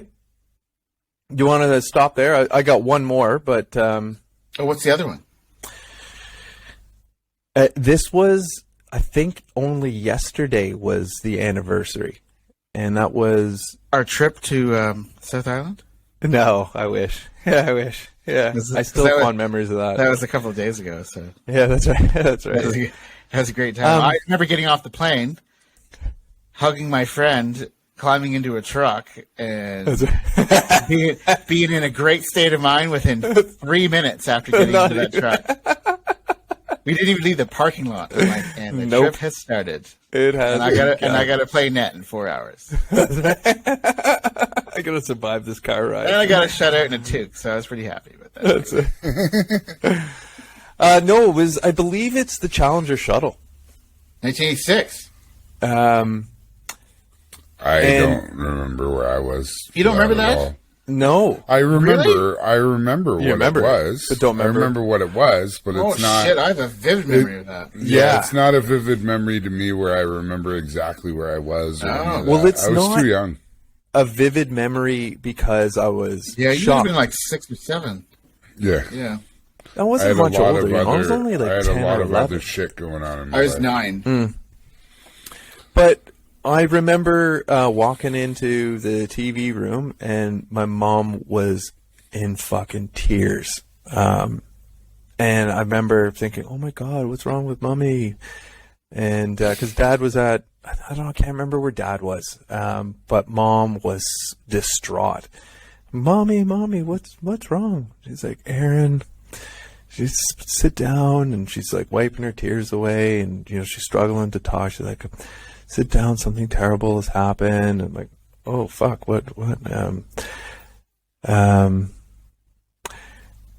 these astronauts, and there was a teacher on board of the latest shuttle, and it just blew up. There's a great show on Netflix about that, if you get a chance to watch it. Yeah. It's just like a commercial for Netflix. It's called The Final Flight. It's amazing. Right. And the thing that was crazy about that, because there were schools in the States where they had set up TVs in like the gym. Because there was a watching teacher it. on Yeah. board, Watching this because there was a right? teacher on. She was a on board. civilian, and that's what upset my Kids mom. watch this. Yeah, and like just because it's an anniversary, I didn't realize at the time, but there was a lot of family and friends of the astronauts and the teacher, and everything's a-okay, and then they get the go ahead to kick it into the final Mach speed to break through the atmosphere, and kapow, man. And they, having watched the replays, because I didn't see it, my mom basically told me what happened, and as a 10-year-old you're like, oh, okay, well, that's terrible, but I got on with my day. It wasn't like 9/11 where I was scared to go to sleep, like, holy fuck, what's My going relationship with that was my grandparents used to live, they were snowbirds, so they lived in Florida from November to May. And they would they were big baseball fans, so they'd go to Dunedin and watch the Blue Jays. But they go to Cape Canaveral all the time when there was a shuttle launch, because it's on the other side of there's like what is it? It's like a estuary or whatever. Yeah. And so I remember I was in the kitchen because the launch was in the morning. And I remember watching on the black and white TV in the kitchen, and we'd watch shuttle launches because it was cool. Like, they're going to space. And you're a kid, and like, outer space is awesome, Yeah, wicked. And I remember standing there watching it, and there's that famous scene where it kind of angles and then it explodes, and there's just particles. And I remember how cold the announcer sounded. He's like, "Oh, there's been a catastrophic failure." And I remember thinking, catastrophic failure, like it just exploded. And then I remember hearing reports of there were astronauts that actually survived the explosion, but they died on the kilometer free fall to the ocean. So I remember going to school in the morning, and it was like, that was the news when I got to school. I'm like, did you see the shuttle explode? I'm like, yeah, I did. But that was the fear, that kind of put the fear of God in everyone with this, going to space and stuff. And, something can happen, people can die. Like you're strapped to a rocket, a bomb, basically. A bomb. Being shot up into space. Yeah. Like that big orange thing that's attached, that's the fuel tank. Was it like 6,000 pounds of nitrogen, and whatever mixture? Yeah, fuck. And they blamed it on, there was some, gasket Valve.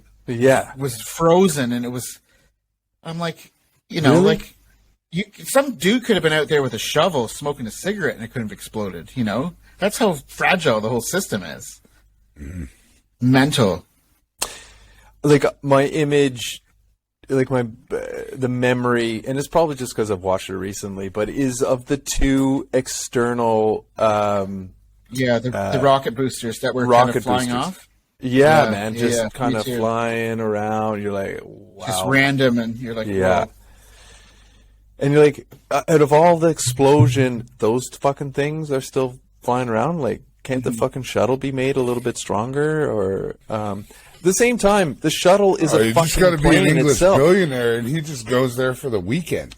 How the fuck is the shuttle attached to this big fuel tank? Like, it has its own booster. It lands like a plane on the way in. Can it not take off like a plane and do its own? Punchy's talking about what Elon Musk has done, because if you watch No, what he's done, Richard Branson. Richard but it's Branson, ridiculous. I watched some space shuttle go into space, and the rocket boosters left the ship and then landed on the pad, like you would see Right in on the a X. science fiction movie. Right You on saw the it, and X.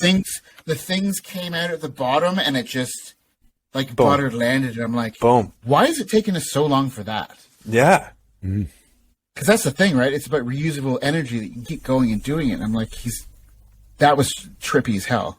Yeah. like, dude, well, it looked like it was just put If you in have reverse. if you have enough money now, you can go to space for the weekend. Richard Branson, yeah. Well, You it's can get become super like high and get my high. dad said to me. There's a contest right now. You can win a contest Yes, with yeah. Virgin Mobile in the U.S. now, and if you win it, Would you go? You and a friend get to go on the Galactica. Would you go? Fuck yeah, I I fucking would go. Why not? Damn right, I'd be I'd snuggling go some too. vitamins. I'd be and terrified, I'd have but the I'd go. time of my Oh life. fuck yeah! I'd Yeah. be super afraid, I'd make sure all my shit was Vitamins, in order just in bag case I vitamins. died. But yeah, Well, Would you wear a I don't know hockey that jersey? I over would. your astronaut suit? Fuck yeah. Oh yeah. As ever, my hockey helmet over top of everything. what jersey? I remember would you my wear? dad saying to Oh, I me don't as know. a That's a good kid, question.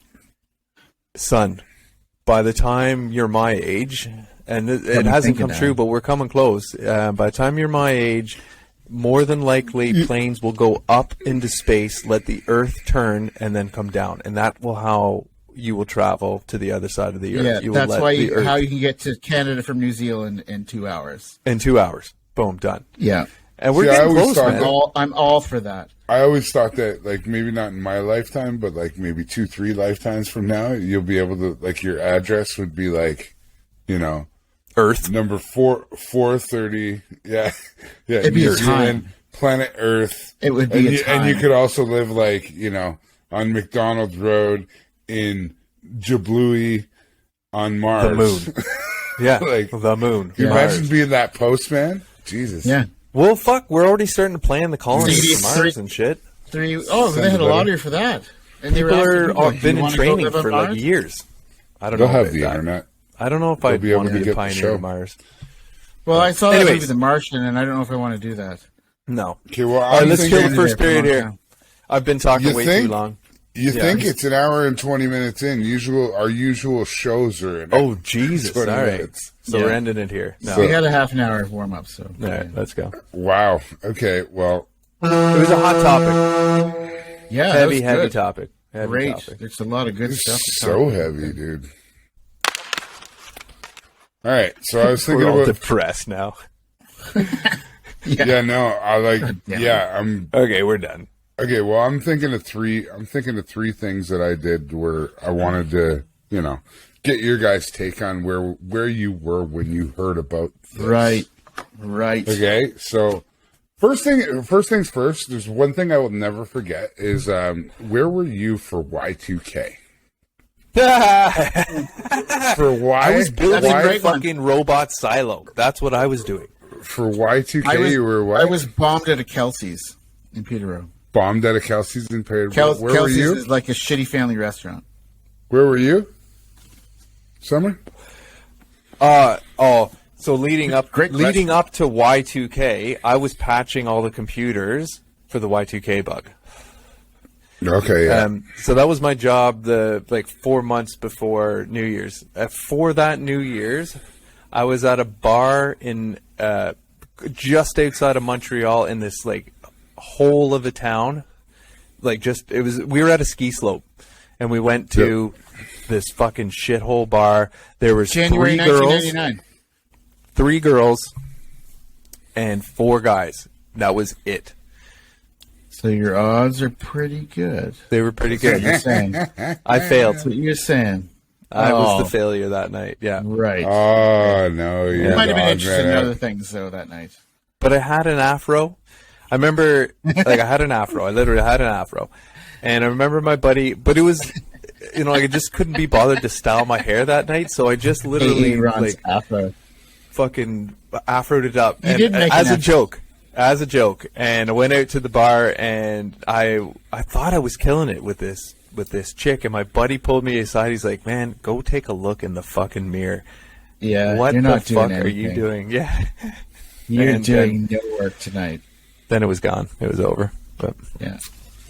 So I was at a New Year's party and it was the weirdest shit I ever saw in my life. So I remember looking at one side of the stage and there was a guy balancing a ladder on his chin. There's another guy at the This corner is a of good the start. There's Good another start. guy doing a beer bong of a shot of tequila. I was at like this freak show circus thing. I was gonna say, were you at a circus that night? And there was a little person Yeah, standing in the middle of Making the porn? stage. No, he was kicking himself in the forehead to count it down. Yeah, they can do that. So he they went can bang, 9, Like we can, right? 7, 6, 5, 4, 3, 2, 1. And big then moments. they were like, you know what? The world hasn't ended yet, and they started all shooting fire into the sky. So I'll never forget Y2K, and I was like, all right, sweet, my phone still works. I can still get money out from the bank machine. It's 12:01. We're still alive. Well, don't you remember them cutting to New Zealand before our New Year's? I don't, because I was watching a midget kicking himself in the fucking forehead. I didn't give a shit. This would have been I didn't give a shit about the rest of the world. This was the day before, right? No, it was the day after, though. Yeah, but dude, I was getting ready to go. I was getting ready to go to the party. We see the sun first. Okay. No, but I was in Canada. Were you here for that? This is not your period. Anyways. It's getting ornery now. That's my card. I know. I just pulled an Aaron. This is not your period. This is not your period. He's going to take an extra long shift now. Moment number 2. It's not coming off the ice. Yeah, go on. Moment number 2. We, the jury, find Orenthal James Simpson not guilty. Oh, that's crazy. I remember watching that on TV. But I had no understanding of what was happening, though. Okay, so my dad and his ex-wife, she was all about it. She watched. If you remember, that was one of the most high-profile. Yes, that was crazy. High-profile. I remember the Bronco chase. Scenes. Yeah, the white Bronco. But if you remember the court scene, no. But if you remember, the trial was like months. It was on every day from like 8 till like 8 in the morning till like 5 at night every day. Just reminds me of the Seinfeld episode. And all that reminds me of. So I remember the verdict was being announced at like noon. So I was in a pizza shop while I was still in high school at the time. And I was in a pizza shop when it happened, and my buddy Mookie, he's the only black guy in the school, and he was right beside me when it happened. And when they said he was not guilty, it was dead silent, and he was like, "Yeah, pizza for everybody." Yeah, the justice system is. He's like, successful. Fuck yeah! And then I asked him quietly, do you think he did it? He's like, fuck yeah, he did it, but still, woohoo! Yeah, one for the black people. Freedom, man. One for the black yeah, but, they earned it. So where were you when OJ was free? That's a great question, dude. Outstanding.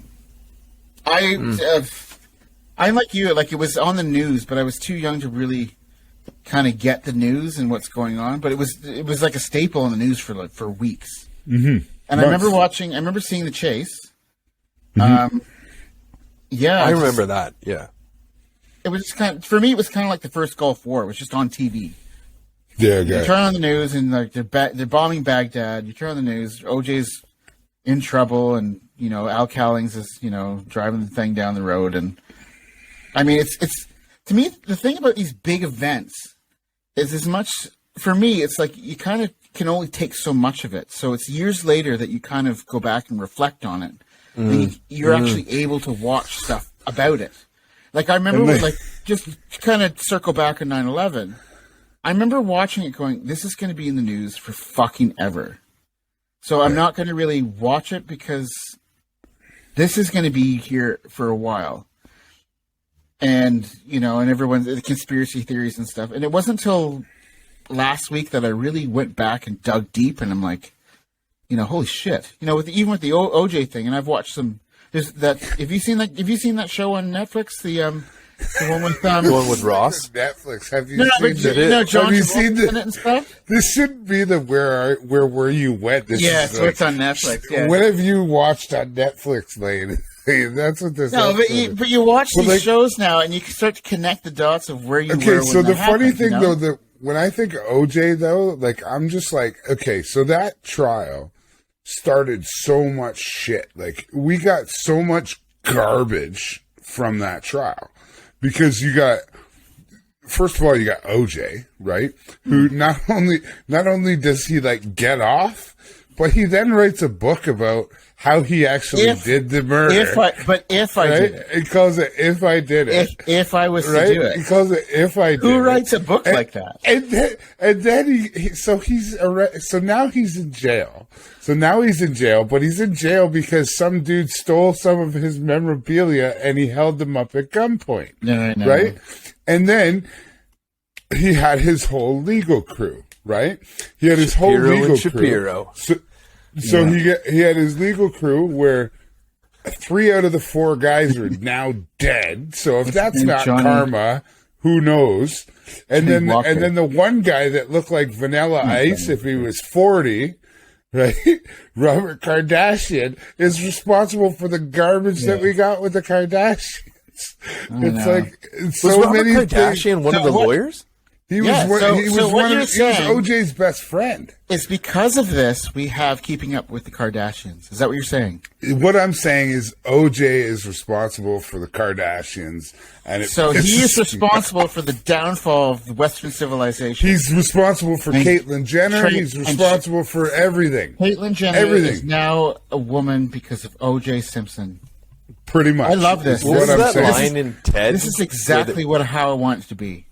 Where he breaks into the sperm bank and they knock all over the sperm and he's like, "Oh, Johnny that's all Cochran, the rejects." that was his name. Johnny Cochran. Yeah, sorry. Johnny Cochran. Anyways, Johnny Walker. I'm like, no, that's. But Johnny Cochran, dead of cancer. Right? There's karma for you. If it does not fit, you must have quit. You're done. Wasn't it Shapiro and Shapiro was the law firm that was hired? No, listen, we grew up in North America. Shapiro, man. Aaron, we've grown up in North America, where you watch TV and every second commercial is a law.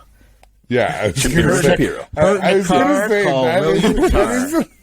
going to say that's like naming your dog Ubu. Yeah, good boy. But for me, that's the thing when you go home and watch TV. It's like, why are there so many like lawyer commercials on? Like, everything's like Better Call Saul on TV. I'm like, what is this?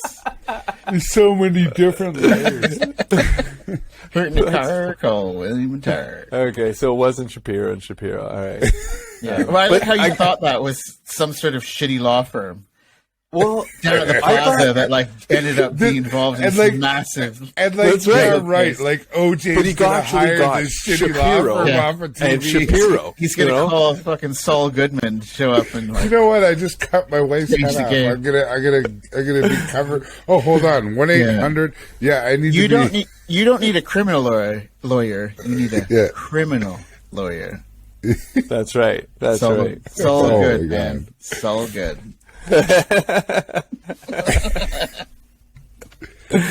I had a third moment, but Go. Yeah, come on, you can't do that. Go on. Nah, we're I don't want to wait 20 more here. years for this, so you got to do it. Nah, we're clipping along here, so we're good. I Our can move viewers on. are pissed at Fuck you. off. Hate mail goes to the guy. Okay, before you hit the buzzer, so the whole OJ thing reminds me of the Seinfeld episode where Kramer gets framed for, I can't remember what it was, but his lawyer is Shapiro, right? I can't remember. Shapiro, it's Johnny Cochran. Not OJ. I mean, Kramer's lawyer is Johnny Cochran. Anyways, and then he's like, just get him to try the gloves on. He's like, you can't let the witness fucking get a hold of the primary piece of evidence, and he tries the glove anyways, but I don't know why. But that always just flashes in my mind, that scene and the look on Kramer's face, anyways. Oh man. Yeah, no, I have a third one, but it's very close to home, and I have a feeling that Langer may touch on it, because he knows it's extremely close to home to me. Yeah. Maybe I will wait around for him, but you would probably know. It was funny. We talked about it recently, and he didn't realize how much the connection I have to the whole thing. So, like, I'm sure you recall the notorious serial killer in Canada. and the Scarborough rapist, Paul Bernardo. Yeah. I'll never forget any of that. I just won't forget the look of Carla Homolka's face. Like her eyes were just empty. Okay, well, she's fucked up.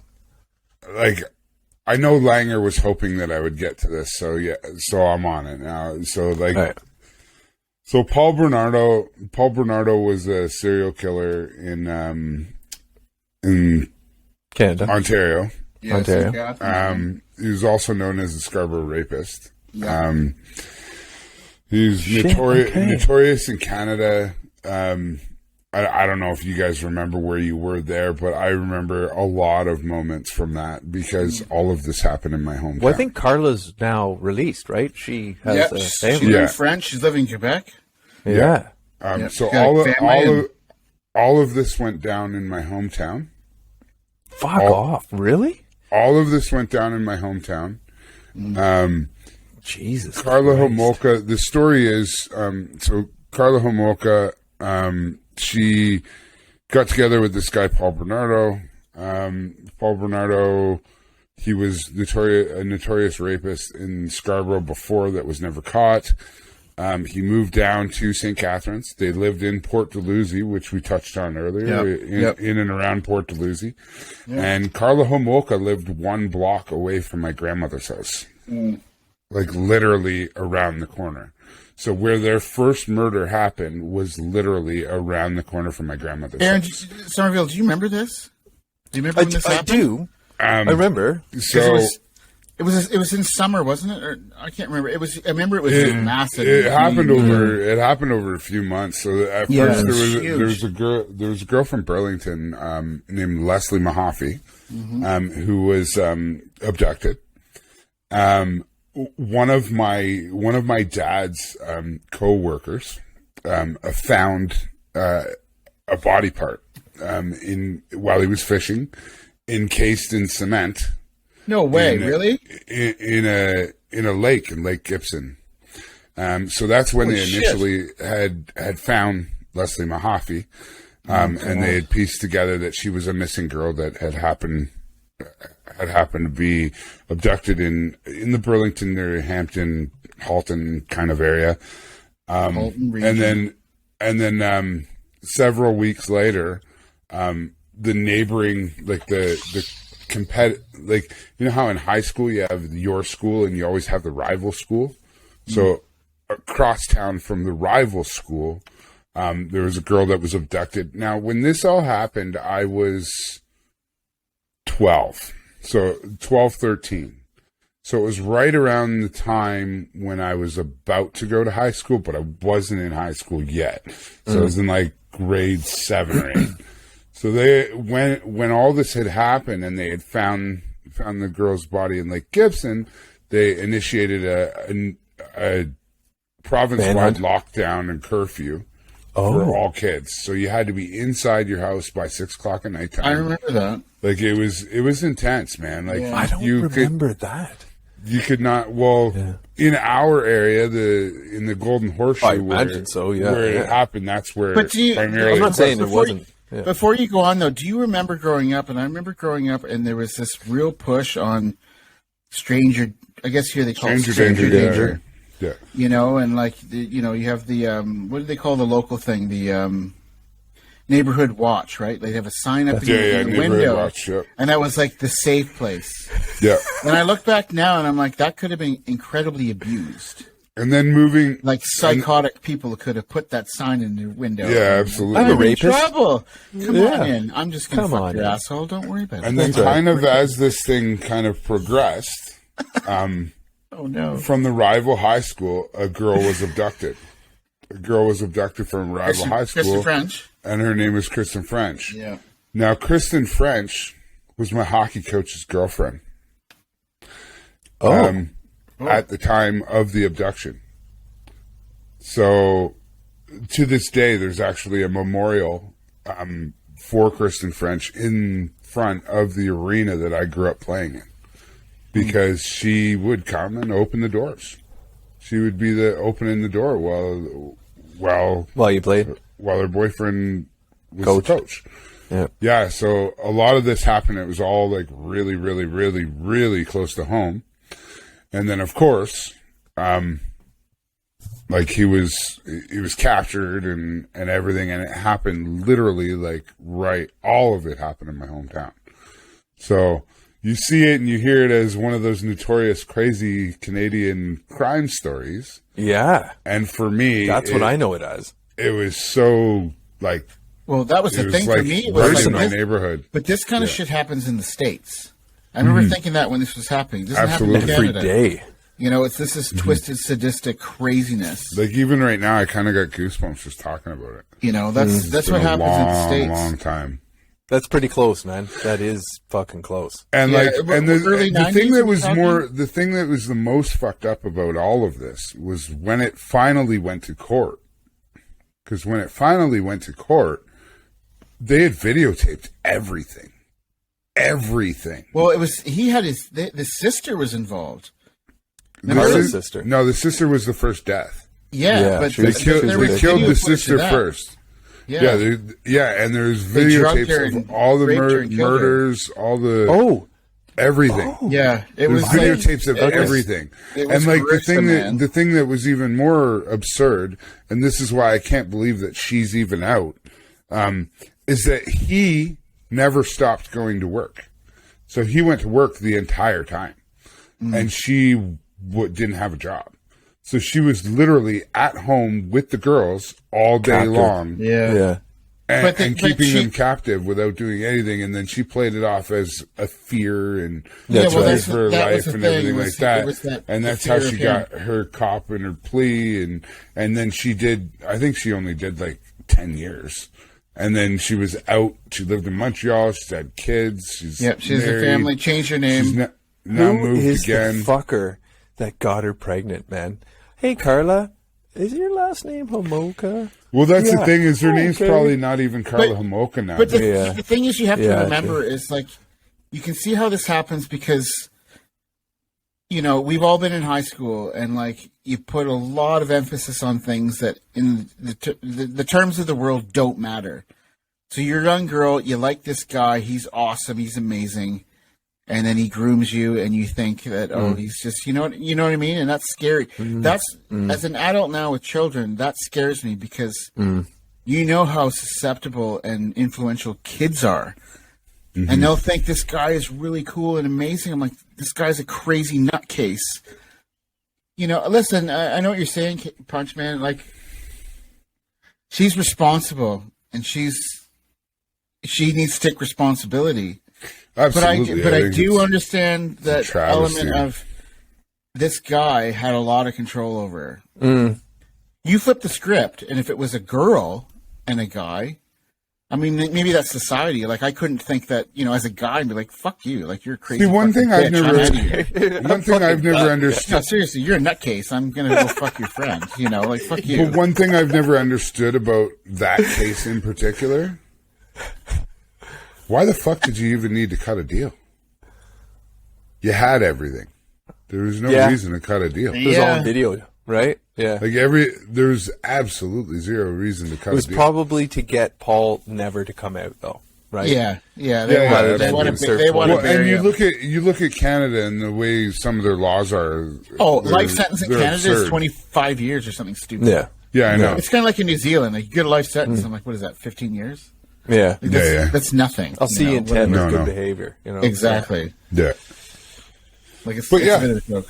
So there's my Fuck, three. man. There's my three things that I'll never forget where I was when it happened. So that's really cool because I remember going on a lacrosse trip. and Little we played in person St. kicking Catharines. himself in the face.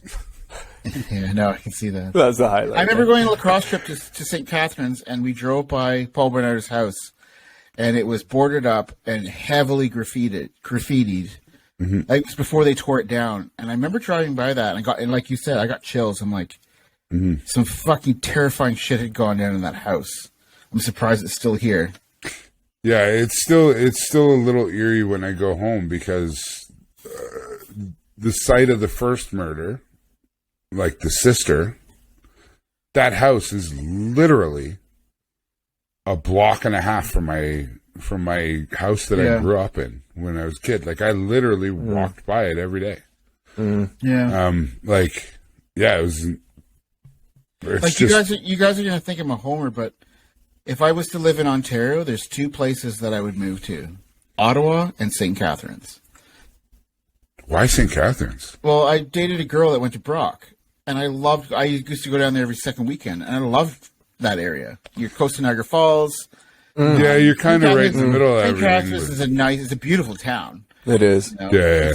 And I loved Ottawa because you got the culture and the language, and I mean, Ottawa's a real clean city, and so when that went down in St. Catharines, it was like this blight on this community, because I'm like, it's really nice there, like the winters are nice because you're in the Golden Horseshoe and it doesn't snow as much as it does, it's wine region, right? Yeah. And Ottawa's like, Well, now they finally get a nice barn there too. Fucking cold. Yeah, it's pretty sweet. One thing that is cool is they finally built a brand new arena, so it's like an absolutely ridiculous OHL venue.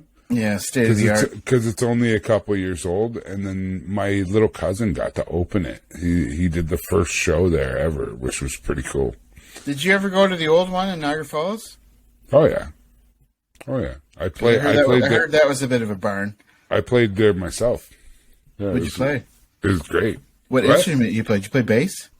No. I played.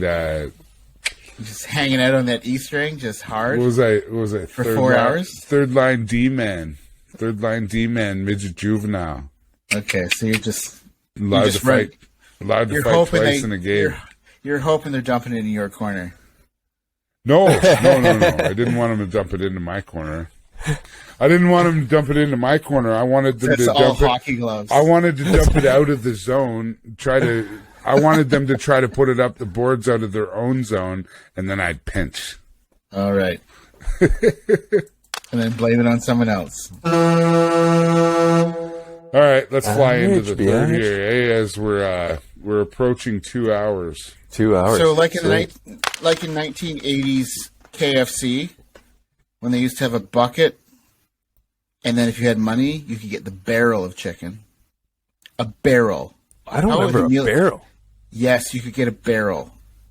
Was that like 2 buckets? It was like 18 pieces of chicken, man. Oh, maybe I had the barrel then.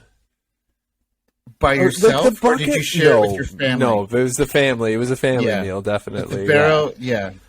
Maybe it wasn't a bucket, though.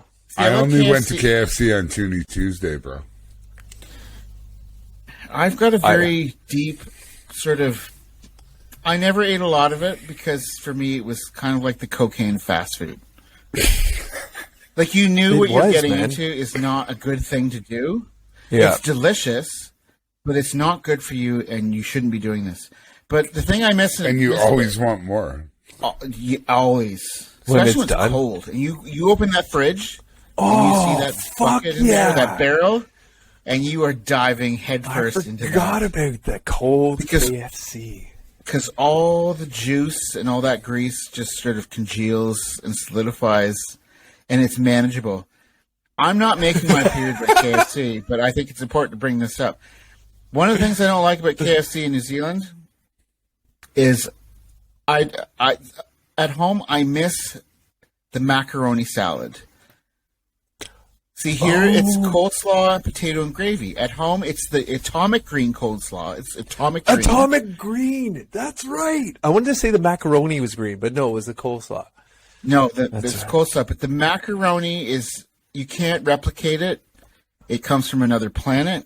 And for me, I love it. No, it comes from outer space. It's amazing. It's got little tiny pieces of carrot in it, and it's funny. There's only one thing I ever get from New Zealand KFC, and people every time I order it, the person at the thing's like, when they go to give it to me, they're like, "What the fuck?" Like every single time, because I order the same thing all the time. I'll go into the drive-thru and I'll be like, "Can I get a large gravy?" And they'll be like, "Oh, a large potato gravy." No, a large gravy by itself. That's it. Is that all you want, sir? Yes, that's it. That's all I want. I don't want these instant potatoes. I want a bowl of gravy. Yeah. And you know what I want? I want a wet nap, because back in the day, KFC used to give you those little lemony wet naps that you would rip open to like Absolutely. clean yourself because you're dirty, because you've been eating KFC and you need to have a shower. And it was like the instant shower stuff, right? Anyway, I missed the Mac salad, because for me that was all day, every day. So I'll jump back to the 9/11 thing. So, because I got a barrel of stories, but I got two. So the 9/11 thing was interesting because I had just finished university in spring of 2011. And so I remember waking up on the Tuesday, because it was a long weekend, and it was the first time in my life where I didn't have to go to school. I didn't have to work until like 4 o'clock in the afternoon. But I had that joy in my heart. I'm like, I know everyone's going to school right now, but I'm done school forever. And I was, Suckers. and I was, and I had a great time that summer. And my mom yelled down. She said, "Turn the TV on. Something's happening in New York." And again, I'm like Bruce Willis, and like it's a big movie or whatever. And I watched the second plane crash into that tower, and I remember sitting up going, "Holy shit, that just happened." It's fucking real. Holy shit. And I remember like, oh my God. And I could hear my parents like screaming upstairs. So I went upstairs and they were watching on TV. And it was crazy. And I watched the towers fall. At the time, I was the gym guy, and I was going to the Y all the time. So I went down to the Y. And I remember being on the treadmill and watching the tower. But the thing that was crazy about the day, there was no traffic. There was no cars on the street. It was dead. It was like everyone in the world was watching TV. And Mom was like, they've evacuated CN Tower and the Bank of Montreal building in Toronto, and like everything that was, like everyone had to go home. Fucking hey, the Bank of Montreal building in Toronto. Not many many people realized that was the tallest building. That was the tallest building, right? That was the tallest building in Montreal. Oh. In Montreal, in Toronto. Yeah. Yeah, man, that was the tallest building. Yeah, absolutely. But everybody was like, and I remember thinking, like, oh my God, the Americans have pissed somebody off. To be honest, I remember thinking there's a reason why this is happening. I remember thinking that. And growing up, and, if Americans are listening, I'm going to say, like, for me, I was conditioned growing up that the Americans were brash, and they were arrogant, and they were aggressive, and when I saw this, I'm like, they're not bombing the Sky Dome or Maple Leaf Gardens, or this is happening for a reason. But again, like when I watch what happened, I still don't have that feeling of this is a big. I thought the world was coming to an end. I'm like, are they going to blow up the Eiffel Tower and bomb London? And like, what's going on? It was a mental day. It was insane. It was completely insane. Yeah. But the ironic thing is that talking about, why they did it and stuff, the Americans basically armed these people to do it. It's money, and it's just it's well beyond our comprehension, because we're regular people, and it's just scary stuff. Anyway, so where were you? So, we could talk about February 28th, 2010, if you want to. I remember exactly where I was on February 28th, 2010. I woke up in the morning and I went to Countdown. I was living in Mount Wellington, and I bought 12 beers. And at 7:30 in the morning, I started drinking because the game came on at 8:30. And with a minute and a bit left in the third period, a shot came from the point. It was tipped in. Those games were televised on Sky, weren't they? And my heart sank. I was alone. My ex-wife had gone to work. I was alone, and my heart sank. And I thought, no. And then I remember a pass from the corner, and I heard Iggy. And he shot it. And I remember going in, and there was that split second where you're like in limbo. That's the beauty of hockey. Hockey's the only game in the world where there's chaos. If you make a pass and something gets tipped, if you stop the frame of that moment, you would see everyone scrambling for that split second, trying to get back into position to try and rectify what has just Soccer. happened. Yeah. It's the only sport in the world that happens. It doesn't happen in soccer or football or basketball. And I remember hearing Iggy, and I saw the puck go in, and for that split second, I was like those people in the stadium that's in the net. And I jumped and almost hit my head on the ceiling. I was so happy, I could not believe it. I didn't know it went in. For that split second, I was like, where is it? Where is it? And Sid was throwing his gloves off at this point. I'm like, oh, okay. Yeah! Yeah. But you know what's funny now when you watch it is he took his mouth guard out. Yeah, eh? You Yeah. know, back in the day, you would never see that. But when he took his mouth guard out and jumped, I'm like, that's kind of funny. I also remember in February 2002, I was living with Broccoli, and we were living at this house, and we had our neighbor over named Frank. He was a 78-year-old dude, and we got him super smashed on tequila and whiskey. And we were watching, and I remember when somebody passed the puck, and Marilyn Mew waved at it. And it went straight through him. His legs, man. He went straight through him, and Correa was on the other side. And I remember watching Mike Richter diving and scoring, and it was insane. And we went absolutely friggin' crazy. It was the most awesomest thing I've ever seen. Oh my God. I'd never seen anything like that. Oh, I'm going to take it. No. But Lemieux kind of like stuck his stick out like he was trying to play. It went right through his legs, and Correa buried it. I'm like, oh my God. So after that happened, we ran outside in the backyard because we had a pool, and it was frozen over. And we were like reenacting it on the pool. Yeah, and I remember a clapper just missing my head, super smash, high in vitamins, and we hopped in the pickup truck and we went downtown, and it was absolute bedlam downtown. There was people everywhere, and cars were honking their horns. I called my buddy in Toronto. I couldn't even talk to him because the insanity, you could hear it. It was like, oh my God, this is amazing. So that was great. Yeah. I don't forget the goal. I forget where I was, what I was doing. I want to say I was watching it on Sky because I was here. So you were here. I was here. As I arrived here 2004. This is so I was 02. definitely here. This is Okay, 02. yeah. Yeah, right. You okay. must have been at home. I was definitely at home then. But again, okay. I don't remember where I was. But I remember that pass or the fake attempt It was the to fake shoot. receiving of the pass between the legs. And I just remember Richter diving. It was so dramatic. It was so... And I love Richter for it. I mean, he was a great goaltender. And, like, you watch the stills of that. He was in midair trying to get to that pass, trying to get to that shot. And Korea just buried it. And I remember because that was such a tumultuous Olympics because Canada hadn't won anything in the Olympics in like 50 years. 50 years. Gretzky had that famous rant. He's like, everyone hates us. They hate Canada. And he was fucking pissed. Remember that? That's right. Yes. He was straight up in the media. And when they were winning, he was like jumping up and down in the crowd. And because he was the director of Hockey Canada at that point, wasn't he? He was. And for me, that was... More so than 2010, that year for me was kind of my moment for Canada hockey. And, I don't remember 72. That's right. I don't remember, I wasn't around for that. But no. I mean, when your greatest guy in the world shows up on TV and he was balls, he's like, they hate us and they talk shit about us in the media. And we had no choice but to win that. We had no choice. And that's what made that... Like, Punch Man, I was at your house when we won the gold medal in, 2014?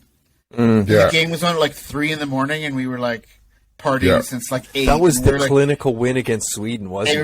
We were struggling. And Crosby scored on a breakaway, and... Yeah. But it didn't have that 0-2 feeling like we need to win. We need to show... the world that we're a bunch of we are still on fucking top here. But we're on top. I still got a poster of that 2002 team. Yeah. I just remember Mario Lemieux with his golden yellow flowers, skating around the ice and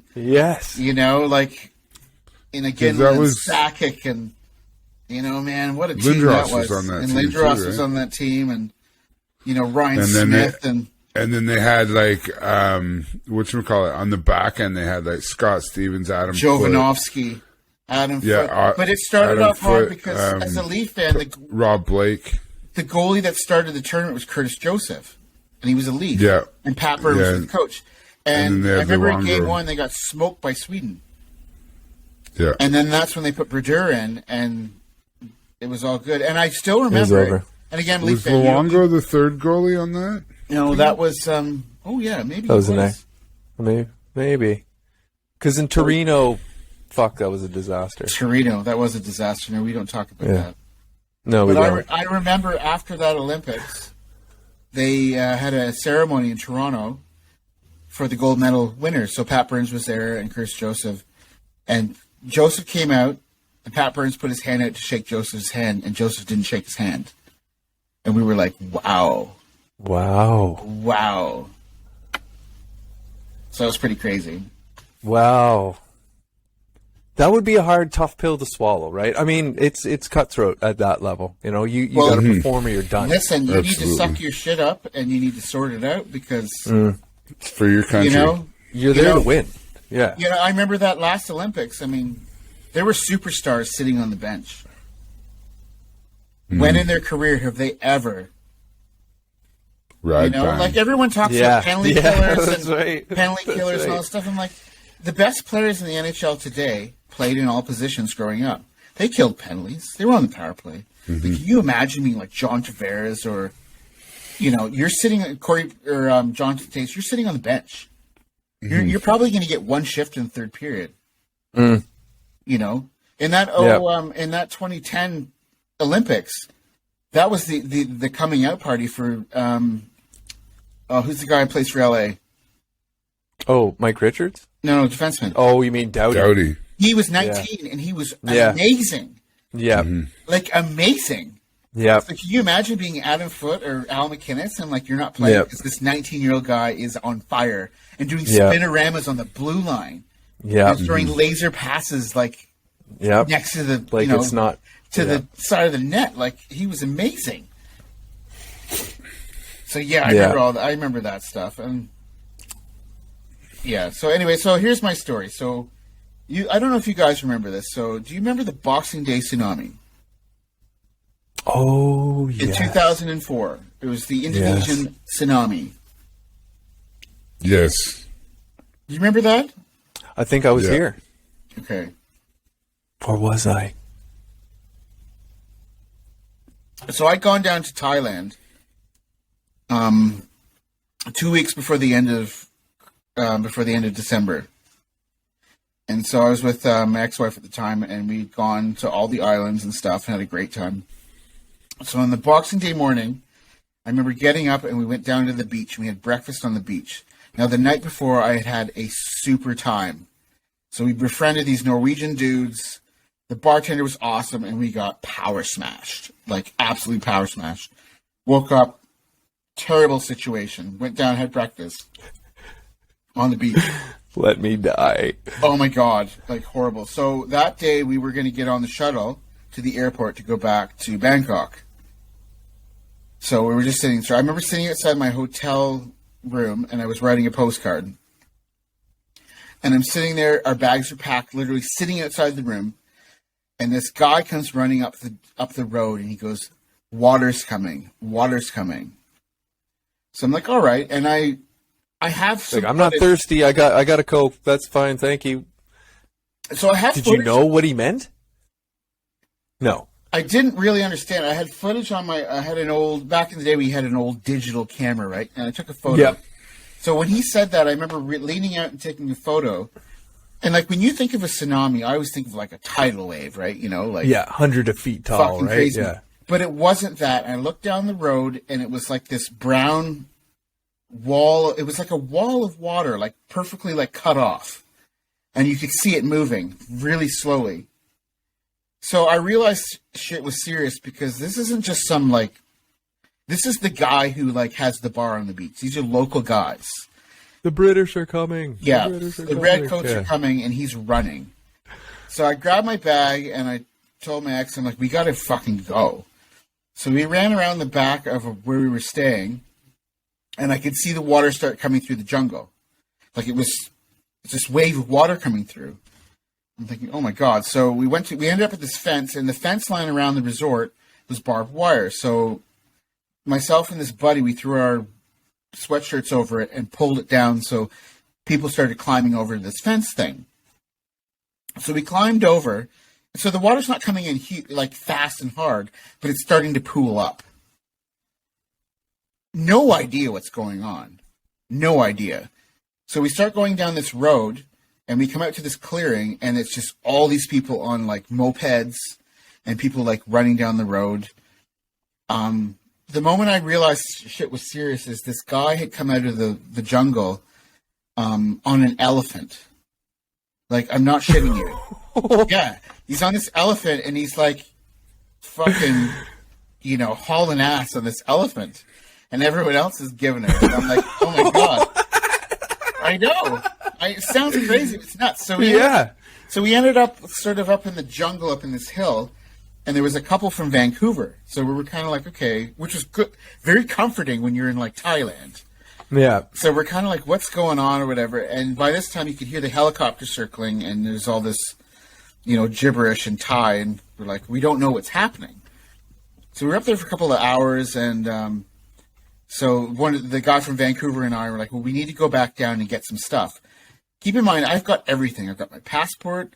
I've got my bag. Like, I've got all my shit. So we go down there, and people are like, don't go near the beach. Like, we don't know what's going on and stuff, and they're kind of telling you. So I remember walking to this resort, and it looked like a knife had come in and cut the whole thing in half. It was like beautiful blue sky day, palm trees, whatever, but the half of the pool was like this black, muddy shit. And all the palm trees were like smashed down, and it looked like somebody had cut a line through it. It was nuts. So we go down to our room, and it looked like a saw blade had come through. The bottom half of our hotel door was gone, but it was a clean cut. It wasn't just smashed. It was like, honestly, it looked like a saw blade had come through. So I remember opening up my room, and the mud had gone all the way up to the ceiling. Dude, I was so hungover that day. And I remember going back to the hotel room thinking, I just need to have a nap for a couple hours. And I still to this day think, if I had a nap that day, I'm dead. You're dead. So I remember opening the bathroom, and it was all like palm leaves and mud. And we went down to wherever the main desk was. It was so where we were on the beach. There was just bars and like all these like trinket shops. Dude, I went down there. They were gone, not destroyed. Just it was all gone. It was just. It was gone. never there. Like something had came in, took it all, and it was gone. Crazy. So we were kind of walking around, and you've got all these locals that are digging through rubble, and like it was terrifying. So we managed to get on a plane, and I'll never forget flying out of. We were in Phuket. How many days later was this? So we were there. We ended up staying there for. Oh yeah, I forgot about this. So we were there for a day and a half. So we ended up going into this village, like up in the mountains, and it's like an open air bar, and it was on the news, like what was going on. Like there had been a tsunami, a major earthquake, and we didn't feel it. And so I managed to grab a phone, and I called my parents' house. Nobody answered, so I left a message. My parents still have the message on their answering machine because they were out somewhere, and they Parents still have an answering machine. Yeah, I know. Sorry, they never answered the phone. So when they finally realized, and I called them again, and they're like, "Oh my God, we didn't know this."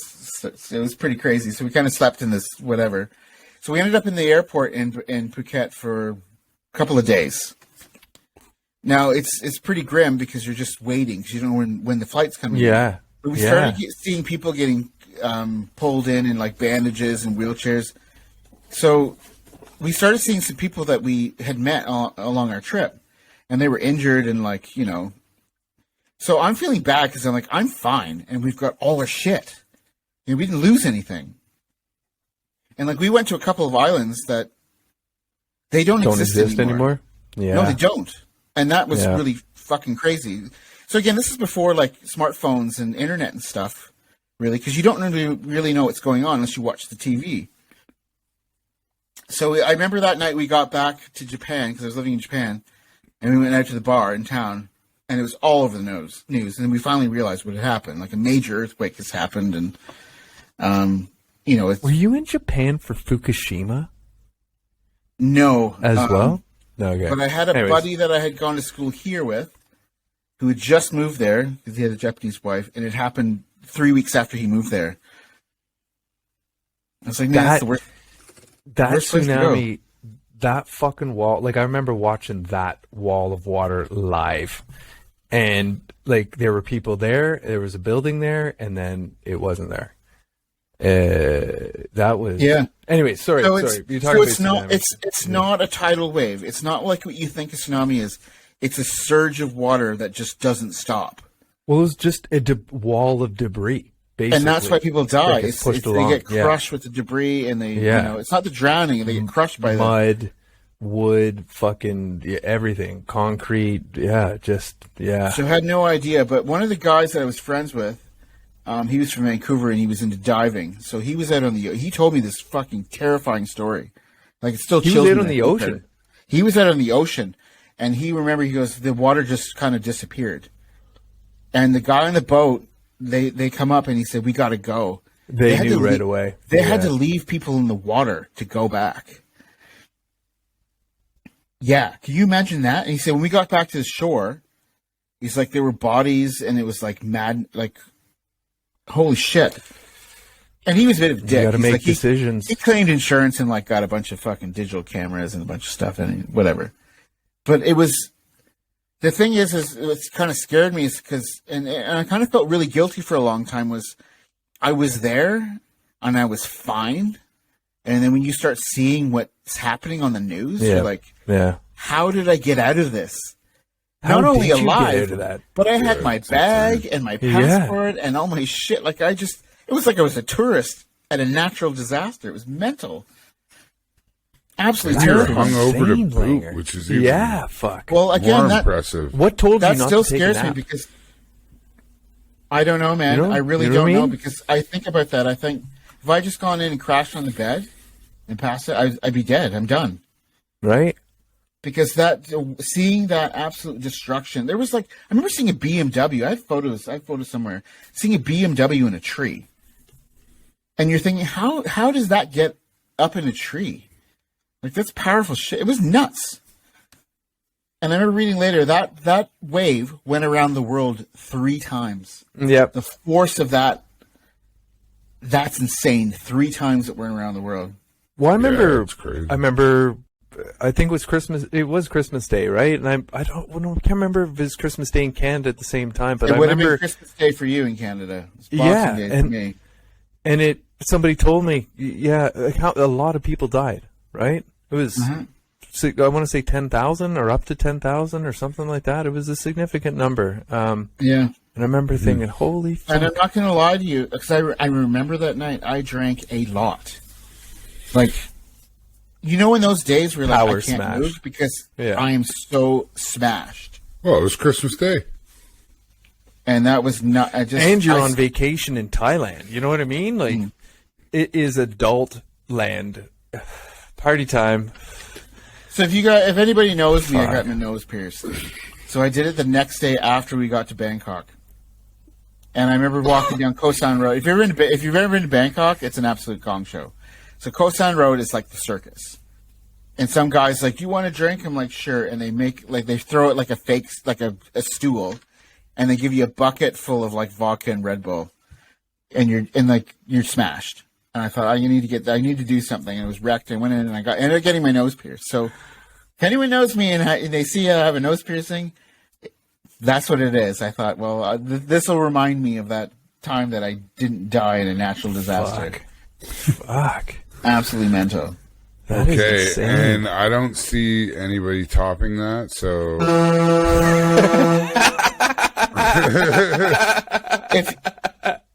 if some shit goes down, come to my house, because I can guarantee you're not going to die. That's right, eh? Fuck. And one day I will tell you the story that happened. And one day I'll tell you the story that happened 2 months before that, but I'll leave that for another story. But we'll leave that for another episode. And speaking of our next episode, you'll be able to catch it on Spotify, iHeartRadio, and YouTube, and wherever else you can get your podcasts. From all of us here at the Fourth Line, it's been fun.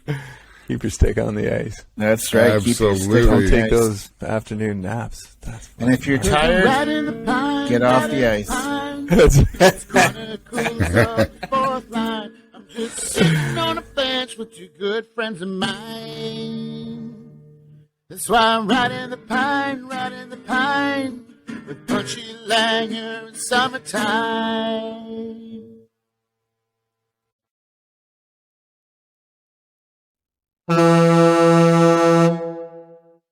Ridin' Pine Chronicles from the Fourth Line, now available with full episodes on Spotify, iHeartRadio, and wherever you get your podcasts, with new episodes dropping every Tuesday, as well as video episodes on the YouTube channel Hockey House NZ. Please give us a follow and subscribe, and spend some time with the Fourth Line.